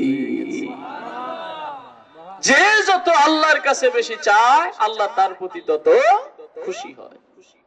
তা আপনাদের খেদমত আরজ করতে চাই, এই পৃথিবী যেহেতু ছাড়তেই হবে, ইমানদার হয়ে ছাড়বো। এই পৃথিবীতে যতদিন বাঁচতে হয় সত্য কথা বলে বাঁচবো, আমানতের খেয়ানত করবো না, ওয়াদা করলে ভঙ্গ করব না, মানুষের সঙ্গে মিথ্যা প্রতারণা করব না। খুশি হবে কে? খুশি হবে কে? কিন্তু কিছু মানুষের স্বভাব আছে এরকম রে ভাই, ওয়াইদা লাকুল্লাযিনা আমানু ক্বালু আমান্না। সূরাতুল বাকারা খুলে আপনি দেখেন কে বলতেছে, কথা কর না, আমি বলতেছি আল্লাহর কথা। কিছু মানুষের স্বভাব হলো আপনার সাথে যখন মিশবে তখন বলবে বন্ধু তোমার সাথে আছি, আবার যখন পিছনে চলে যাবে সে বলবে না আমি কি আর ওদের সাথে থাকতে পারি, ইন্না মাআকুম, নিশ্চয় আমি তোমাদের সাথে আছি। আবার দূরে যাইয়া উপহাস করে, বুঝো নাই ওরে একটু বোকা বানায় আসলাম। আরে আহম্মদ, তুমি কাউকে বোকা বানাইতে পারো না, সে তোমাকে বিশ্বাস করেছিল, তুমি বিশ্বাস রাখতে পারো নাই। কথা বলেন ঠিক কিনা? পৃথিবীতে কেউ কাউকে বোকা বানাইতে পারে না। ফলের দোকানদারের কাছে গেলেন ফল কিনতে, আপনি বললেন তার কাছে দায়িত্ব দিয়ে, ভাই ভালো ফলটা আমাকে দিবে। আপনি বিশ্বাস করলেন, তার কাছে আমানত রেখে দিলেন, আমার দেখার দরকার নেই, তুমি ব্যবসায়ী মানুষ, তুমি ভালো বোঝো ফলের ব্যাপারে, অবশ্যই আমার চাইতে সে ভালো বুঝে। কথা কর না? কিন্তু ওর আমানত ঠিক রাখতে না পারলে, ওর কাছে যে দায়িত্বটা আমি বিশ্বাস করে দিয়েছিলাম ও রাখতে না পারলে, ও জবাবদিহি করবে আল্লাহর কাছে। ও মনে মনে ভাবে কি যে এরকম কাস্টমার তো পাওয়া যায় না, আজকে সুযোগ পাইছি, পচা যা আছে সব প্যাকেটের মধ্যে ঢুকাই দিয়ে দেয়। তাতে কি ওর ভালো হলো? ভালো হলো? ও মনে মনে হাততালি দেয় আর খুশি যে বোকা কাস্টমার একটা পাইছি। না, তুমি বোকা কাস্টমার পাও নাই, সে তোমাকে বিশ্বাস করেছিল, তুমি বিশ্বাস রাখতে পারো নাই। কথা বলেন ঠিক কিনা? কথা বলতে মিথ্যা বলে, ওয়াদা করলে ভঙ্গ করে, আমানত রাখলে খেয়ানত করে, এটা কোনোদিন মুমিন হতে পারে না। আমার নবী বলে যে সেই তিনটা আলামত যার মধ্যে পাওয়া যাবে সে হলো মুনাফিক। কথা কোন? সে কি? মুনাফিক। এই স্বভাব কি আমাদের ভিতরে রাখা যাবে? যতদিন বাঁচবো সত্য বলেই বাঁচবো, যতদিন বাঁচবো সত্য কথা বলেই বাঁচবো।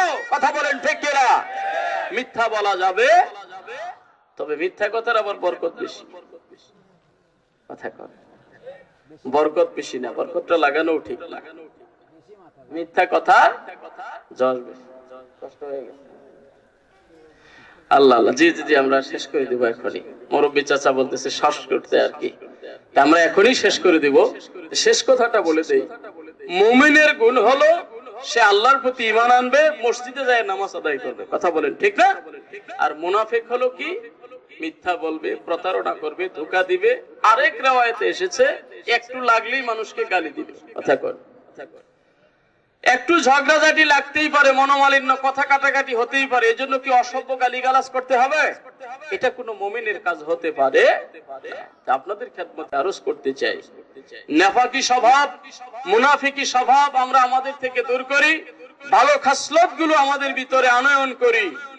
এই মুখ দিয়ে, এই শরীর দিয়ে, এই জবান দিয়ে আল্লাহকে যখনই আমরা যা চাবো, আল্লাহকে যখন যেভাবে ডাক দিব, আল্লাহ আমাদের ডাকে সাড়া দিবে। কথা বলেন ঠিক কিনা? কে সাড়া দিবে? ইন্নামাল মুমিনুনা আল্লাযীনা ইযা যুকিরাল্লাহু ওয়াজিলাত কুলুবুহুম ওয়া ইযা তুলিয়াত আলাইহিম আয়াতুহু যাদাতহুম ঈমানা। মুমিনের একটা গুণ হলো, মুমিন যখন আল্লাহর নামে জিকির করে তার কলবটা কাঁপতে শুরু করে দেয়। সুবহানাল্লাহ বলে। জিকির করব কার নামে? কার নামে? আল্লাহর নামে। আল্লাহ জিকির করতে বলেছেন, ইয়া আইয়ুহাল্লাযীনা আমানু যকুরুল্লাহা যিকরান কাসীরা। ঈমানদার বান্দা যারা, কি ভাই কোনো সমস্যা হইতেছে নাকি? যে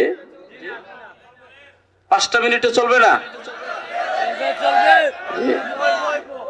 না, বেশি বলবো না, যেহেতু চাচা বলছে বাবার বয়সে বয়স, ঠিক আছে, কষ্ট হয়ে যাইতেছে।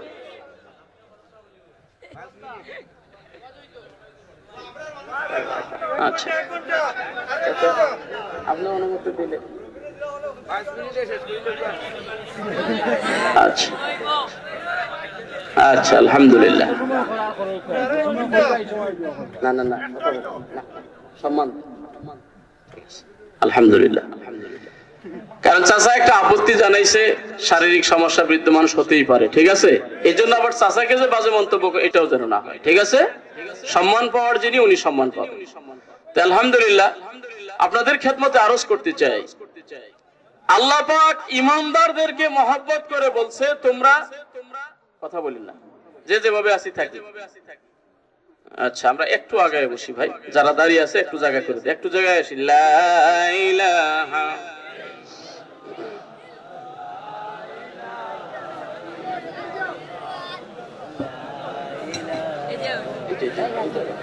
একটু আগান আপনারা, কিছু ভাইরা দাঁড়িয়ে আছে ওনাদের তো কষ্ট, আপনারা একটু আগান, একটু আগায় বসি।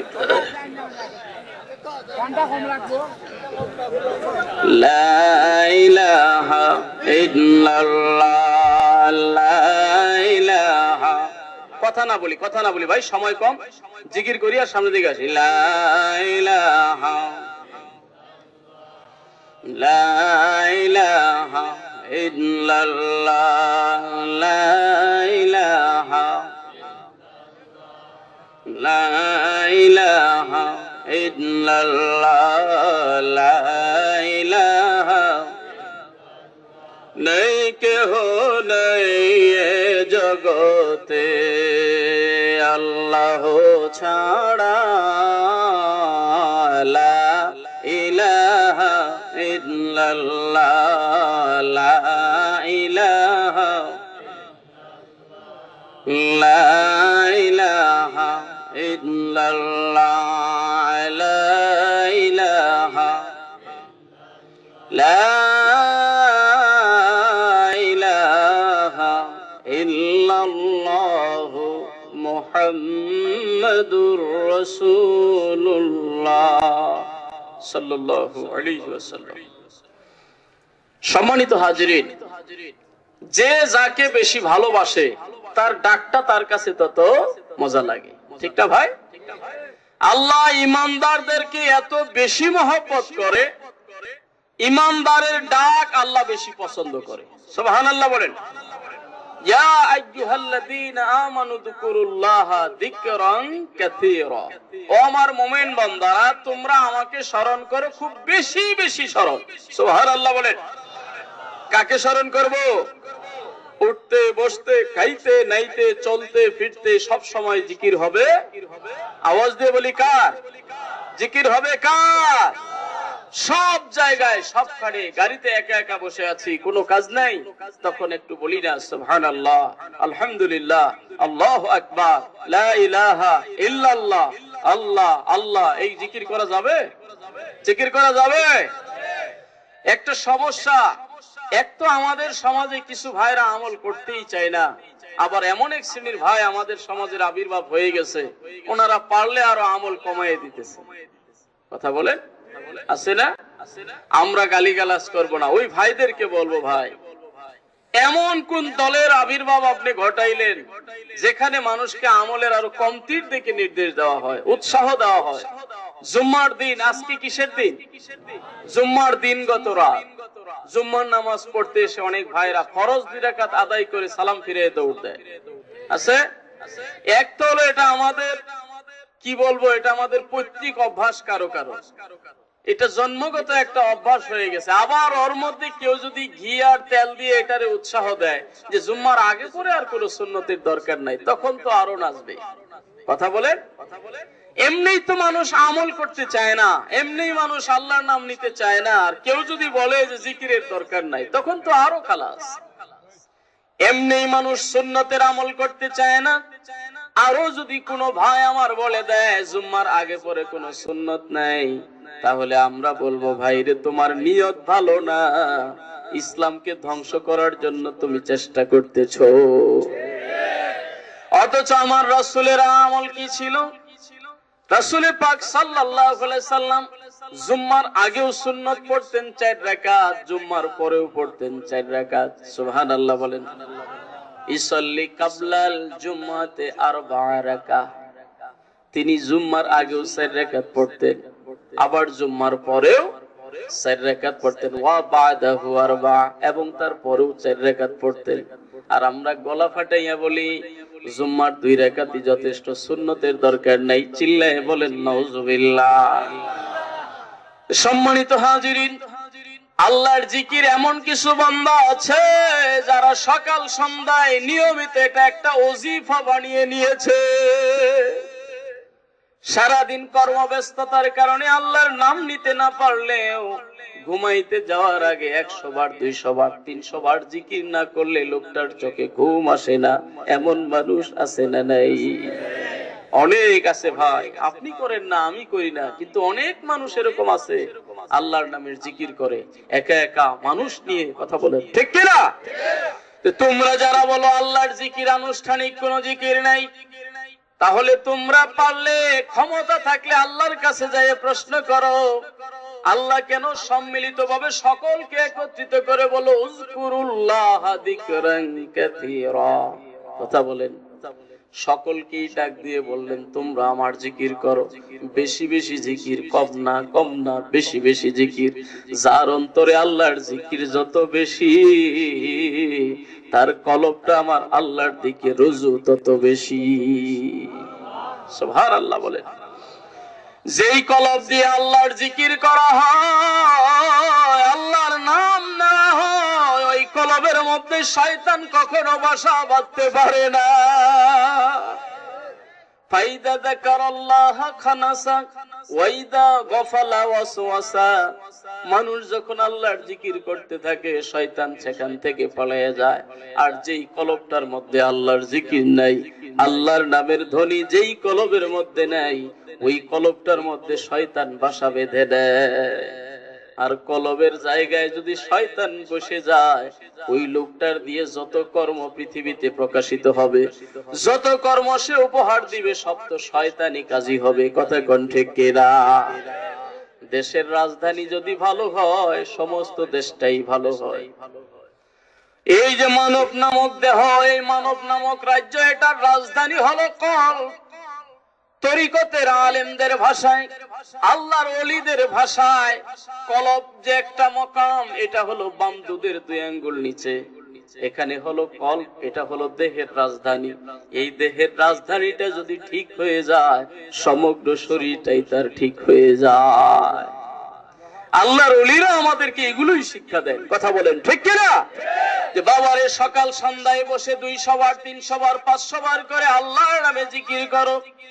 ওরা পেছ লাগায় বলে আল্লাহ তাহলে বললো যে বেশি বেশি জিকির করতে তোমাদের হুজুর। আল্লাহর ওলি যারা, তারা কেন সংখ্যা নির্ধারণ করে দিল? এটা তো আল্লাহর হুকুমের বিরোধিতা করলো। আমি বলবো ভাই রে, তোমার চোখ যদি শুধু বিরোধিতাই দেখে, তোমার চোখ যদি শুধু খারাপটাই দেখে, তোমার সামনে যা আসবে সবই খারাপ লাগবে।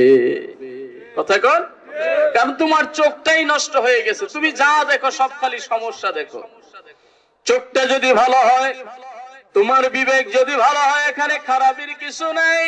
একটু ব্রেন খাটাইতে হবে। সেটা কি? আমি যদি 2000 বার 3000 বার 1 লক্ষ বার জিকির করতে পারি দৈনিক, আলহামদুলিল্লাহ। আর যদি না পারি, আল্লাহর ওলি আমার মুর্শিদ, আমার শায়েখ যিনি, আমার উস্তাদ যিনি, উনি আমাকে বলে দেয় 100 বার জিকির করার জন্য। বাবারে না পারলেও 100 বার করো। সুবহানাল্লাহ। তুমি 100 বার করতে পারো, আলহামদুলিল্লাহ। আমি 100 বার পারি নাই, অন্তত হুজুরের নির্দেশ রক্ষা করতে যাইয়া 100 বার আমি আমার রবকে ডাকতেছি। নিয়মিত দৈনিক যদি 100 বার করেও ডাকো, মাসে কত ডাক হবে, 1 বছরে কত ডাক হবে। আর হায়াতে জিন্দেগি যদি 60 বছর আল্লাহ দয়া করে দেয়, 60 বছরে কত লক্ষ বার ডাকা হয়ে যাবে। আল্লাহ বলেছে যে যত আমার বেশি ডাকবে, আমি আল্লাহ তত বেশি তার নিকটে চলে যাব। সুবহানাল্লাহ বলেন। আমি মাঝে মাঝে উপমা স্বরূপ একটা কথা বলে থাকি। আল্লাহর ওলিদের কথা উপমা বলতে আমাদের দোষ নাই। কথা কন না? তাজকিরাতুল আউলিয়া তানজিলুর রহমা। যেখানে আল্লাহর ওলিদের কথা হয়, সেখানে আল্লাহর পক্ষ থেকে রহমত নাজিল হয়। কোন ফাসিক, ফুজ্জার, বেদিন, বেঈমানের প্রশংসা করা হলে আল্লাহর আরশ পর্যন্ত কেঁপে ওঠে। কথা বলেন, ঠিক কিনা? সেটা আমরা পারি যত তেল দিতে, কোনো সমস্যা নাই। একজন ভালো মানুষের কথা বললে কিছু মানুষের গায়ে আগুন ধরে যায়। কথা বলেন, ঠিক কিনা? হুজ্জাতুল ইসলাম ইমাম গাজ্জালী রাহমাতুল্লাহ আলাইহি তাকেও কতগুলো লম্পট বাটপাট শ্রেণীর মানুষ বের হয়ে গেছে, ইমাম গাজ্জালিরেও গালি দেয়। ইমাম গাজ্জালি বেদাতি, চিল্লায়ে বলেন নাউজুবিল্লাহ। ইমাম গাজ্জালির আমলের মধ্যে সেরে গেছে, চিল্লায়ে বলেন নাউজুবিল্লাহ। কোথায় ইমাম গাজ্জালি আর কোথায় তুমি? তার কিতাবের মধ্যে বড় একজন আল্লাহওয়ালা মানুষের রেফারেন্স তিনি এনেছেন, আল্লামা সাবেদ বুনানি রাহমাতুল্লাহ আলাইহি। কত বড় মাপের একজন আল্লাহর ওলি, আলেমে দ্বীন। তিনি এরকম মজলিসের মধ্যে বসে মানুষকে জিজ্ঞাসা করেছেন, বাবা তোমরা বলো দেখি কোন সময় আমার আল্লাহ আমার নাম ধরে জিকির করে? চিন্তা করছে? প্রশ্নটা একটু উল্টা উল্টা লাগে, ঠিক না? আমাদের কাজ হলো আমরা মাবুদের নামে জিকির করব, কিন্তু আমি যদি জিজ্ঞেস করি, ঢাকা থেকে আসছে মুখলেসুর রহমান আজাদি, যত দূর থেকে আসি, আমি যদি বলি আপনারা বলেন তো কোন সময় আমার নাম ধরে আল্লাহ জিকির করে, আপনারা বলবেন হুজুরের মাথা নষ্ট হইলো নাকি, ঠিক না? আমি কে আমার নামে আল্লাহ জিকির করবে? আল্লাহর ওলি শাগরেদদেরকে জিজ্ঞেস করছে, বাবা তোমরা বলো দেখি আমার আল্লাহ কোন সময় আমার নাম ধরে জিকির করে? তখন তো সবাই কিং কর্তব্য বিমূঢ়, পিন পতন আওয়াজ নেই, চুপচাপ হয়ে গেছে। সবাই বলল, হুজুর জীবনে বহু প্রশ্ন আপনার থেকে পেয়েছি, বহু কথোপকথন হয়েছে, এরকম প্রশ্ন জীবনে শুনি নাই। এই প্রশ্নের জবাব দেওয়ার ক্ষমতা আমাদের নেই। কিন্তু দেখেন, যদিও তাদের কাছে মনে হইতেছে প্রশ্নটা সাংঘর্ষিক, কিন্তু এরপরও কারোর মধ্যে কোনো বেয়াদবি নাই। ইলম আছে যেখানে বেয়াদবি নাই, কথা কন না? যার ভিতরে সামান্য মনুষ্যত্ব আছে সে কোনো আলেমকে গালি দিতে পারে না, কথা বলেন ঠিক কিনা? যার ভিতরে সামান্য মনুষ্যত্ব আছে আলেমের সে তাজিম করে যাবে যতদিন পৃথিবীতে বেঁচে থাকবে। আমার মধ্যে যদি ভুল থাকে, আমার যদি গুনাহ থাকে, আমার হিসাব আমি দিব, কথা বলেন ঠিক কিনা ভাই? আপনি ইলম পাওয়ার কারণে একজন আলেমে দ্বীনকে সম্মান করবেন, কারণ এটা সম্মান করতে বলেছে নবী রাহমাতুল লিল আলামিন। আলেমের মজলিস, সেখানে কোনো হইচই নাই, বিশৃঙ্খলা নাই। এত বড় একটা প্রশ্ন ছুড়ে দেওয়ার পরে যদিও তাদের কাছে বেমানান, কিন্তু কেউ কোনো বেয়াদবি করে নাই। সবাই বলল এক বাক্যে, হুজুর আপনার প্রশ্নের জবাবটা আপনি দয়া করে দিয়ে দেন, আমাদের দেওয়ার ক্ষমতা নাই। কোনো মারামারি ঘুষাঘুষি নাই। এই জন্য ভাইরে, শায়ক যদি ভালো হয় ছাত্রও ভালো হয়, দরবার যদি ভালো হয় মুরিদেরাও ভালো হয়। দরবারের গোরা যদি হয় পাগল, মুরিদেরা হবে ছাগল, কথা কর না? দরবারের শায়েক যদি হয় পাগল, মুরিদেরা হবে ছাগল, কথা কর না? না মিথ্যা বললাম? এটা কিন্তু কোরআন সুন্নাহর কথা না। বক্তা যা বলে সব যদি এটা কোরআনের কোন আয়াতে আছে, কথা কর না? এটা কোরআনের আয়াত না ভাই, এটা প্রচলিত কথা বললাম। উস্তাদ যদি ডিম চুরি করে, ছাত্র মুরগি চুরি করবে, কথা কর না? উস্তাদ ভালো হলে ছাত্র ভালো হবে, এটাই লক্ষণ। দরবারের মুরিদ দেখলেই বোঝা যায় এই দরবারের পীর সাহেব কেমন হবে। যেই দরবারে হাজার হাজার নয় লক্ষ লক্ষ আলেম আছে, যেই দরবারের মুরিদ গুলো আলেম, কত সুন্দর করে সহি শুদ্ধ ভাবে কোরআন তেলাওয়াত করতে জানে, এই দরবার নিয়েও যদি কারোর চুলকানি থাকে, এই দরবারের মানুষগুলো কেউ কেউ যদি বিদআতি বলে, এই দরবারের মানুষগুলো কেউ কেউ যদি বলে ইসলামকে এরা ধ্বংস করে দিয়েছে, আমি বলবো এরা ইসলাম ধ্বংস করো নাই, তোমাদের মতো মুনাফিকরা ইসলাম ধ্বংস করে দিয়েছে। কি বলেন? লক্ষ লক্ষ মানুষ যে দরবার থেকে কোরআনের সহি তালিম পাইতেছে, আমি অবাক হয়ে যাই। সিলেটের অনেক কলেজের লেকচারার, হাই স্কুলের টিচার, মাদ্রাসার শিক্ষক, স্কুলে পড়ুয়া বহু ছাত্র যাদের কোরআনুল কালিম সহি শুদ্ধ, কথা বলেন? যা আমাদের বহি ডিস্ট্রিক্টে অনেক আলেমের মধ্যেও এতটুকু সহি শুদ্ধতা নাই। এটা আপনাদের জন্য বড় একটা পাওনা। আল্লামা সাহেব কিবলা ফুলতলি রাহমাতুল্লাহ আলাইহি রহমত, কথা বলেন ঠিক কিনা? এটা আপনাদের সিলেটে এসে খুশি করার জন্য বলি না, যেখানে যাই সেখানেই করি। এমনকি আমরাও চেষ্টা করি ঢাকাতে আরো বিভিন্ন জায়গায় এই তালিমের সিস্টেম গুলো করার জন্য। দুই একটা করেছি আলহামদুলিল্লাহ। আপনাদের খেদমতে আরজ করতে চাই, এই দরবার নিয়ে, এই মসলকের মুরব্বীদেরকে নিয়ে কেউ যদি গালিগালাজ করে, আমরা গালি দিব না, তবে এইটুক বলতে আমরা ছাড়বো না, তোমাদের অবশ্যই এর পিছনে কোনো উদ্দেশ্য। একটা বেয়াদব মাইকে এসে বলতেছে স্পষ্ট যে মিলাদ কিয়াম যারা করে এরা ইসলামের দুশমন, ইসলামটাকে এরা ধ্বংস করে দিতেছে। আমি বলতে চাই রে বেটা, এই ফুলতলি দরবার, জৈনপুর দরবার, ফুরফুরার দরবার, শর্ষিনার দরবার, এরা মিলাদ কিয়াম করে। কথা বলেন, তোর দৃষ্টিতে মিলাদ কিয়ামটা যদি খারাপই হয়, মেনে নিলাম 1 মিনিটের জন্য মিলাদ কিয়াম খারাপ, তুই একটা খারাপ দিকটাই শুধু দেখলি।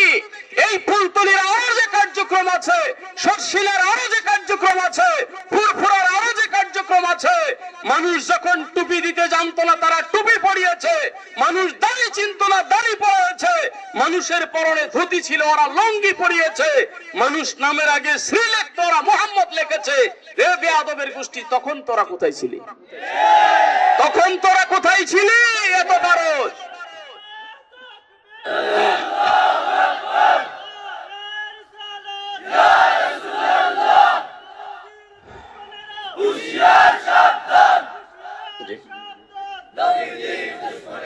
বড় দুঃখ লাগে, কথার কথা। মিলাদ কিয়াম যদি এতই খারাপ হয়, তুই একটা খারাপটারই দেখলি আর দেখে সব জলাঞ্জলি দিয়ে দিলি।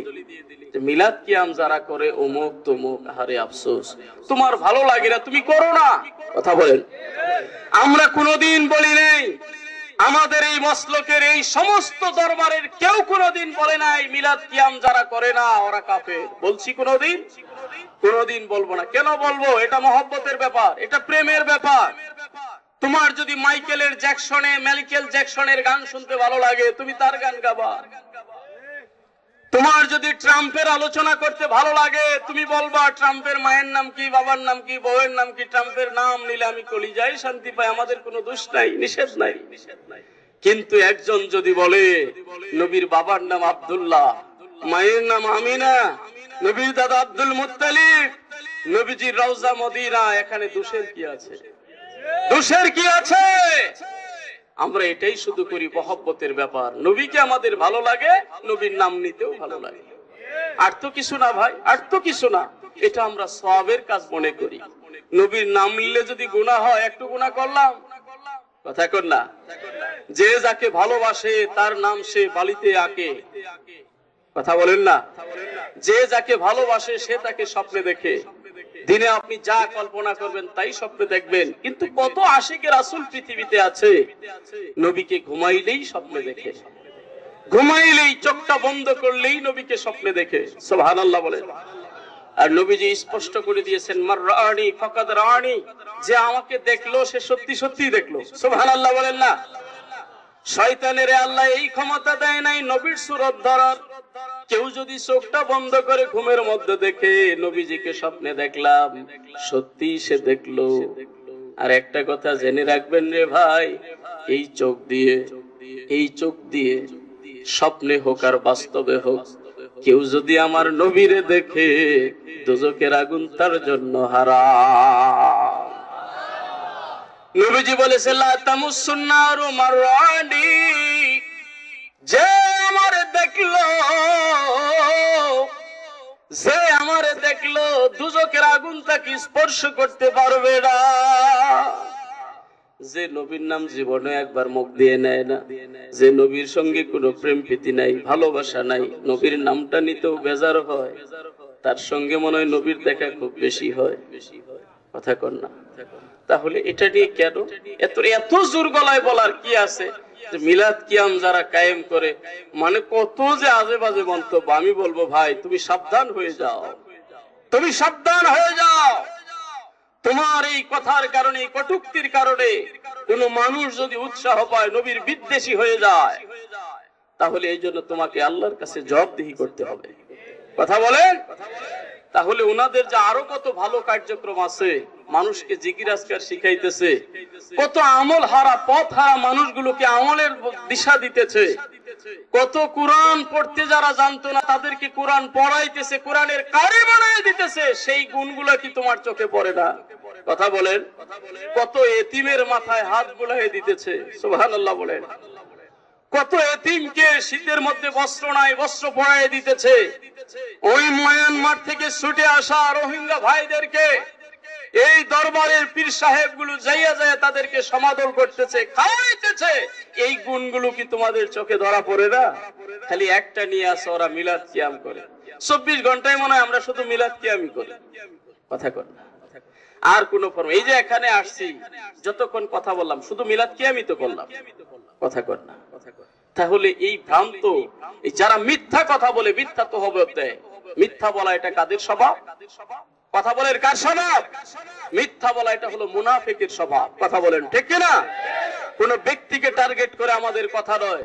তোমার মধ্যে যদি এই স্বভাব থাকে তুমি মুনাফিক, আমার মধ্যে যদি এই স্বভাব থাকে আমি মুনাফিক, কথা বলেন ঠিক কিনা? এই স্বভাবগুলো দূর করতে হবে, তবেই যদি পৃথিবীতে ইসলাম কায়েম সম্ভব হয়, কথা বলেন ঠিক কিনা? যুগ জামানা পাল্টে দিতে চাই না অনেক জন, যুগ জামানা পাল্টে দিতে চাই না অনেক জন, এক মানুষই আনতে পারে জাতির জাগরণ। মানুষটা সেরকম মানুষ হতে হবে, কথা বলে।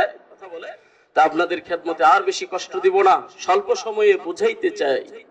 জিকির করি আমরা কার? জিকির করি কার? আল্লাহর ওলিরা আমাদেরকে সকাল সন্ধ্যায় জিকিরের তালিম দেয়। না পাইলেও তুমি 100 বার করো, 200 বার করো, 300 বার করো, এটা আল্লাহর আয়াতের সঙ্গে কোনো সংঘর্ষ নাই। বেশি পারলে করেন আলহামদুলিল্লাহ, না পারলে 300 বার করেন, না পারলে 100 বার করেন, তাহলেও একদিন অনেক জিকির হয়ে যাবে ইনশাআল্লাহ। আল্লাহর ওলি জিজ্ঞেস করলেন, বাবা বলো, কেউ বলতে পারলো না। তখন তিনি বললেন, বাবা কুরআনুল কারীম থেকে ওই আয়াতটা কি তোমরা পড়ো না? কোন আয়াত? সবাই অবাক হয়ে গেল, কোরআন তো আমরা পড়ি, ওই আয়াত খুঁজে পাই না। তখন আল্লাহর ওলি বলে দিলেন, ফাযকুরুনি আযকুরুকুম ওয়াশকুরুলি ওয়ালা তাকফুরুন। আছে ভাই কোরআনে? আছে? অনেক কারি সাহেবরা এখানে আছে। সূরাতুল বাকারার মধ্যে আল্লাহ বলেছেন, ফাযকুরুনি আযকুরুকুম। কি চমৎকার জবাব, সুবহানাল্লাহ বলেন না? আল্লামা সাবেত মুনানি রাহমাতুল্লাহ আলাইহি বললেন, বলো দেখি কোন সময় আমার আল্লাহ আমার নামে জিকির করে? এই আয়াত থেকে সাব্যস্ত হয়ে গেল সাবেত মুনানি না, ইমাম গাজ্জালি না, সাহেব কিবলা ফুলতলি না, একজন রিকশাওয়ালা, ঠেলাওয়ালা, শ্রমিক, কুলি মজুরও যদি আল্লাহরে বলে আল্লাহ, আল্লাহ সাথে সাথে ডাক দে, ও আমার বান্দা। সুবহানাল্লাহ। ফাযকুরুনি আযকুরুকুম, তোমরা আমার জিকির করো, আমি তোমাদের জিকির করব। সুবহানাল্লাহ বলেন না? বান্দা যখন আল্লাহর ডাক দেয়, আল্লাহ ইয়া রহমান ইয়া রহিম, আল্লাহর সাথে সাথে ডাক দেয়, ইয়া ইবাদি, ও আমার আদরের বান্দা। তাহলে এখানে জবাব হইছে নি? হইছে নি? ও আমার বান্দা, অর্থাৎ আমি যখনই বলি আল্লাহ, তখনই আল্লাহ আমারে ডাক দে, ও আমার আদরের বান্দা, তুমি কি চাও, কি চাও, কি চাও? রাত যখন গভীর হয়ে যায়, শেষ রাতের দিকে আমার আল্লাহ দুনিয়ার আকাশে নেমে আসে, পৃথিবীর মানুষদেরকে ডাক দিয়ে বলে, বান্দা তুমি কি চাও, কি তোমার চাওয়ার আছে আমার কাছে চাও, আমি আল্লাহ নিয়ে হাজির আছি। এরকম দয়ালু দ্বিতীয় কাউকে খুঁজে পাওয়া যাবে? তো মুমিনের কাজ হলো মুমিন জিকির করবে কার নামে? ওয়াইদা তুলিয়াত আলাইহিম আয়াতুহু যাদাতুহুম ঈমানা। মুমিন যখন কোরআন থেকে তিলাওয়াত করে, মুমিনের ঈমানের পাওয়ার বেড়ে যায়। কোরআনটা তখন তার কাছে আরো বেশি মজা লাগে। বাস্তব কথা আমি আপনাদের কাছে জিজ্ঞেস করতে চাই, আপনি যখন দোকানে ছিলেন, রাস্তায় ছিলেন, এই শীতের মধ্যে ল্যাপ মুড়ি দিয়ে যখন বাসায় ছিলেন, ওই সময়ের অবস্থা আর এই যে বেটুয়ার মুখ মসজিদের সামনে বসে আছেন, এই অবস্থা, দুই অবস্থা কি এক? কথা বলেন এক? এখানে এই যে বসছেন মাহফিলের মধ্যে, যদি এইভাবে সারা রাত চলে, আমার মন সাক্ষী দেয় আপনারা মনে হয়ে উঠবেন না, ঠিক না? কারণ এখানে একটা মজা আপনি পেয়ে গেছেন, এই কোরআনের মধ্যে একটা প্রভাব আছে। সুবহানাল্লাহ বলেন না? মুমিনের অন্তরটা হলো এমন, কোরআন যত শুনে ততই মজা লাগে। এই মজাটা দিয়েছে আমার আল্লাহ। আল্লাহ আল্লাহ মজা আছে বিদায় মানুষ এটার অনুসরণ করে। কথা কোন ঠিক কিনা? যতই অত্যাচার, উৎপীড়ন, জুলুম, নির্যাতন মুসলমানের উপরে হোক না কেন, সমগ্র বিশ্বের খবর নিয়ে আপনি দেখবেন এমন কোন দেশ দেখাইতে পারবেন না, বাংলাদেশ না, এমন কোন বিধর্মী রাষ্ট্র আপনি দেখাইতে পারবেন না দৈনিক যেখানে ৫-১০ জন মানুষ মুসলমান হইতেছে না। সুবহানাল্লাহ বলে। এত চড়া উচ্চায়ের মধ্য দিয়ে মুসলমান হয়েই যাইতেছে। আশা করা যায় আজ থেকে ১০০ বছর পরে যদি কেউ বেঁচে থাকেন, মুসলমান এখন যা আছে এর চেয়ে ৩ গুণ হয়ে যাবে ইনশাআল্লাহ। সমগ্র পৃথিবীতে ৬০০ কোটি ছাড়াই যাবে মুসলমান ইনশাআল্লাহ। যেইভাবে জোয়ার শুরু হয়েছে, জুলুম নির্যাতন যত বেশি হয়, মুসলিমের আর্তনাদ আর আল্লাহর দরবার দুইটার মাঝখানে কোনো পর্দা থাকে না। সুবহানাল্লাহ বলেন না? ৩ শ্রেণীর মানুষের দোয়া আল্লাহর কাছে কবুল হয়। এক শ্রেণী হলো মুসাফির, আরেক শ্রেণী হলো মা বাবা, আরেক শ্রেণী হলো মজলুম, যার উপরে আপনি অত্যাচার করতেছেন, প্রতিবাদ করার শক্তি নাই, ভাষা নাই। আপনার শক্তি আপনি আমার উপরে যতটুক পারেন খাটাইতেছেন, কিন্তু আমার দোয়াটা আল্লাহর দরবারে এমন হয়ে যাবে মজলুমের মধ্যে কোনো পর্দা থাকে না। আল্লাহর সাহায্য একটু ধীরে ধীরে আসে। কারণ উঠতে বসতে যারা আল্লাহর জিকির করে, আল্লাহর ডাকে, এদের ডাকটা আল্লাহর কাছে একটু মজা লাগে। এই মজাটা আল্লাহ পাক নিতে থাকে, বান্দা তুই আরেকটু ডাক দে, আমারে ভালো লাগে। সুবহানাল্লাহ বলেন না? আর এমন কত নিমক হারাম পৃথিবীতে আছে, ওর ডাকটা আমার আল্লাহ শুনতে চায় না। দুনিয়াটাই তার জন্য বেহেশত, মুমিনের জন্য দুনিয়াটা হলো কারাগার, আর কাফের, মুশরিক, বেঈমান, মুনাফিকের জন্য দুনিয়াটা হলো জান্নাত। বুঝতে পারছে? এই জন্য মুমিনেরই যত মুসিবত, মুমিনেরই যত সমস্যা, এই সমস্যার আড়ালেই রয়েছে তার জন্য জান্নাত। জুড়ে বলেন সুবহানাল্লাহ। কোরআন যত বেশি তেলাওয়াত হবে মজা লাগবে তত বেশি। আপনি আমার কোরআন শিখার যদি বয়স শেষ হয়ে যায় থাকে, এখন পড়লে মনে থাকে না, আমি আপনাকে ছোট্ট একটা অনুরোধ করে যাব অল্প সময়ের মধ্যে। এখন বছরের শেষ, কথা কর, বছরের শেষ না? আজকে জুমাতেও আমি ঢাকাতেই কথাটা বলেছি। আজকে বছরের প্রায় শেষ দিকে আমরা এসে উপনীত হয়েছি। প্রত্যেকেরই নাতি আছে, ছেলে আছে, মেয়ে আছে, আছে না নাই? আছে না নাই? আপনি আপনার ছেলেকে ম্যাজিস্ট্রেট বানানোর স্বপ্ন দেখেন, আপত্তি নাই। আপনার ছেলেকে আপনি ব্যারিস্টার বানাবেন, আপত্তি নাই। ডিসি বানান, এসি বানান, ওসি বানান, এসপি বানান, আপত্তি নাই। প্রাইম মিনিস্টার বানান, আপত্তি নাই।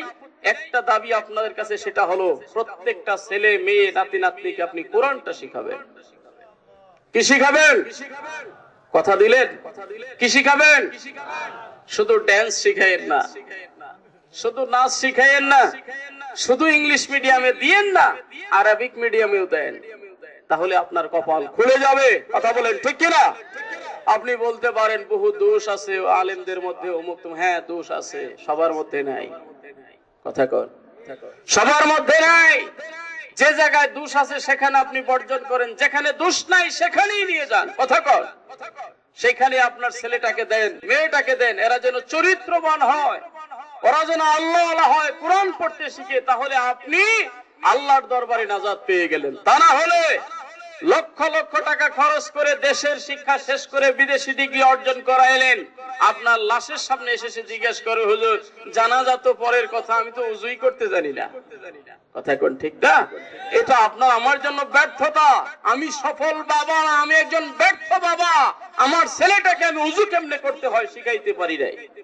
আমি ব্যর্থ বাবা, আমার মেয়েটাকে আমি কোরআন শিখাইতে পারি নাই। আরো গর্বের সাথে বলে, আমার ছেলে গান করতে শিখছে, বড় বড় টাচ মোবাইল, সব ফাংশন আমার ছেলে বোঝে। এটা একদিন তোমার কপালে চুনকালি মারবে। কথা কর না? এই যে টাচ মোবাইল বোঝার যে কি জ্বালা, এটা মজা বুঝবা তুমি একদিন, যেদিন তোমার কপালে এটা ঢিলা মারবে। কথা কর। ছেলে মেয়েদের হাতে টাচ মোবাইল গুলো অবুঝ, ওদের হাতে এগুলো দিবেন না। ওর যখন দরকার পড়বে নিজের টাকা দিয়ে কিনবে। কথা বলেন, এটা কোনো আদর না। অপসংস্কৃতি কিছু ছেলে মেয়ের হাতে তুলে দেওয়া এটা আদর না।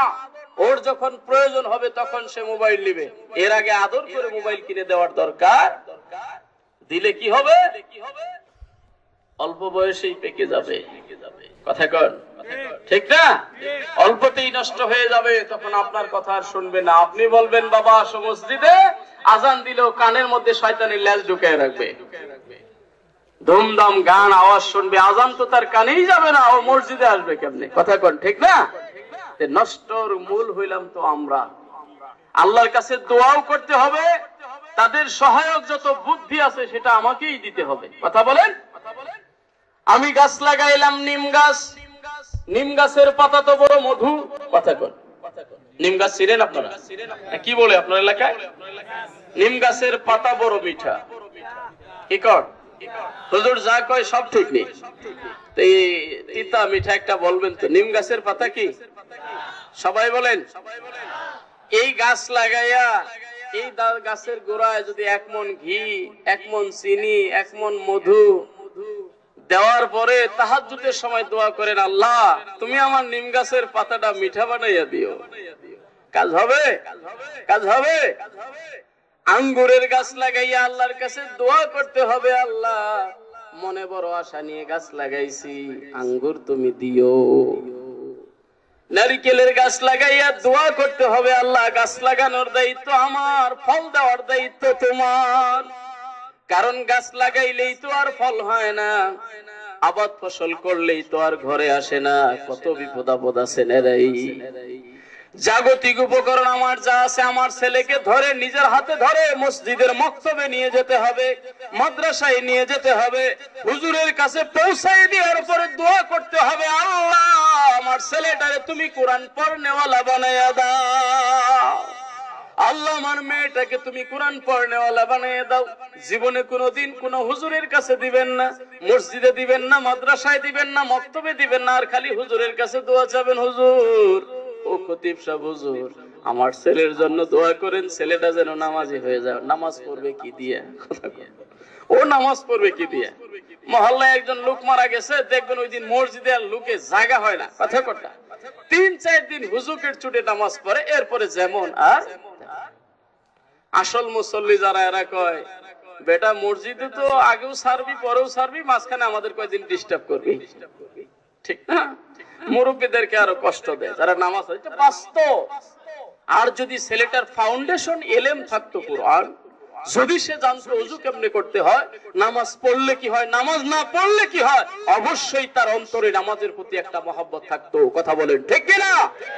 বাধা বিপত্তি যাই থাকুক না কেন ছেলে মেয়েদেরকে কোরআন শিখাবো ইনশাআল্লাহ। খুশি হবে কে? খুশি হবে কে? কোরআন শিখাইলে কোনো লস আছে? কোনো লস নাই। পাশাপাশি আল্লাহ পাক এই আয়াতের শেষ অংশে বলেছে ওয়ালা রাব্বিহিম ইয়াতাওয়াক্কালুন, মুমিন মুসলমান সব সময় ভরসা করবে আল্লাহর উপরে। সুবহানাল্লাহ বলে। এদের আরেকটা গুণ কি? মুমিনের ভরসা কার উপরে? কার উপরে? আমাদের ভরসা আল্লাহর উপরে। সব সময় আল্লাহর উপর ভরসা করেই চলি। কার উপরে? আল্লাহর উপরে। তাহলে আমাদের জন্য আল্লাহই যথেষ্ট হয়ে যাবে। মুসলিম শরীফের একখানা হাদিস, আল্লাহ রাসূল সাল্লাল্লাহু আলাইহি সাল্লাম বলেছেন, তোমরা যদি প্রকৃত পক্ষে আল্লাহর উপরেই ভরসা করতে জানতে, লারাযাকতুম, তাহলে তোমাদেরকে রিজিক দেওয়া হতো। সুবহানাল্লাহ বলেন। একটা পাখি সকালবেলা ঘর থেকে বাসা থেকে বের হয়ে যায় খালি মুখে, পেট ভর্তি খাবার নিয়ে চলে আসে। সুবহানাল্লাহ।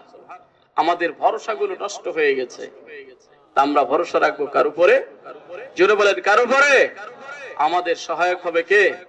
বিপদে আপদে বালা মুসিবতে জলে স্থলে সব সময় আমাদের সহায়ক হবে আল্লাহ। সম্মানিত হাজিরিন, আর আপনাদেরকে কষ্ট দিতে চাই না, আপনাদের কাছে দোয়া চাই। আল্লাহ পাক যতটুকু কোরআন সুন্নাহর আলোকে অল্প সময়ে কথা বলার তৌফিক দিলেন, আমাকে এবং আপনাদেরকে আল্লাহ যেন দয়া করে আমল করার তৌফিক দেন। কারণ আমল ছাড়া আমি যতই কথা বলি, আপনি যতই শোনেন, এটার কোনো মূল্য নাই। মাহফিল শেষ, আমরা ঘুমিয়ে যাব। কি বলেন ঠিক না? ঘুম থেকে কি আরো উঠার দরকার আছে? আরো উঠবেন না? এই ঘুমেই শেষ? এই ঘুমেই শেষ না উঠবেন? তাহলে উঠবেন যখন মুয়াজ্জিনের আযানটা শুনেই উঠি, কথা কর, তাহলে কে খুশি হবে? আসসালাতু খায়রুম মিনান নাওম, ঘুমের চাইতে নামাজ ভালো। সবাই আসবেন তো মসজিদে ইনশাআল্লাহ? আসবেন তো ইনশাআল্লাহ? কালকে যদি 2 জন মুসল্লিও মসজিদে বেশি দেখা যায়, মাহফিলটা সার্থক। জীবনে যারা মসজিদে আসলেন না, আপনাদের কাছে অনুরোধ থাকবে, বাবা আসেন মসজিদে। মসজিদ আপনার আমার দিকে তাকিয়ে রয়েছে। এই মসজিদটাও একদিন সাক্ষী হয়ে যাবে আপনার আমার জন্য। পাশাপাশি দুনিয়াতে তো আপনার আমার ইমানের সাক্ষী। নবীজি বলছে যে মসজিদে যায় ফাস্তাশহাদু বিল ঈমান, ওই লোকটার ব্যাপারে তোমরা সাক্ষী দাও, লোকটা ঈমানদার। সুবহানাল্লাহ বলেন। আল্লাহ পাক আমাদের সকলকে নামাজি হিসাবে, জিকিরকারী হিসাবে, কোরআন তেলাওয়াতকারী হিসাবে, সহি আকীদা পোষণ করে আল্লাহর ওলিদেরকে মহব্বতকারী হিসাবে, আল্লাহর ওলিদের পথ ধরে ধরে আল্লাহ ওয়ালা হওয়ার তৌফিক যেন আল্লাহ আমাদেরকে দান করেন। সকলে বলি আমিন। ওয়া আখির দাওয়ানা আনিল হামদুলিল্লাহি রাব্বিল আলামিন। একটু নবীজিকে আমরা সালাম দেই।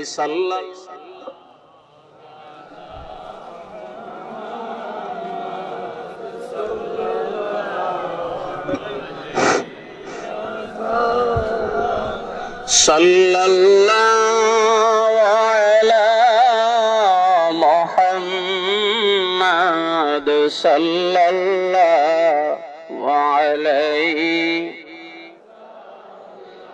ইয়া নবী সালাম আলাইকা ইয়া রাসূল সালাম আলাইকা ইয়া হাবিব সালাম আলাইকা সালাম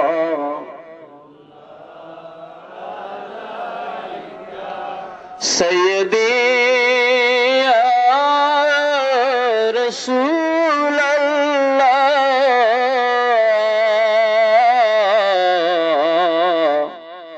সাইয়্যিদি ইয়া হাবিবাল্লাহ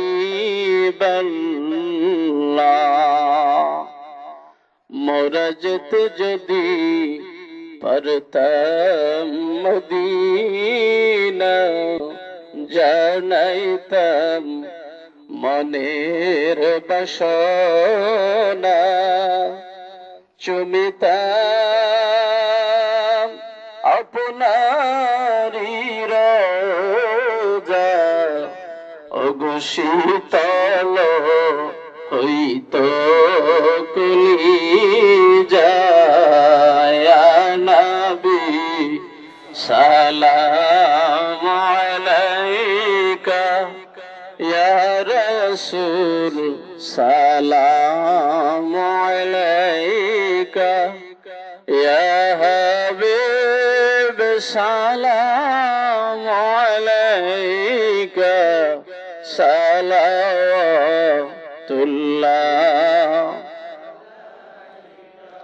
নবী আপনারি ওসিলা দিয়া কান্দিলেন আদম হাওয়া মাবুদের খাইলে দয়া ওগো কবুল করিলেন দোয়া ইয়া নবী সালাম আলাইকা ইয়া রাসূল সালাম আলাইকা ইয়া হাবিব সালাম আলাইকা সালাওয়াতুল্লাহ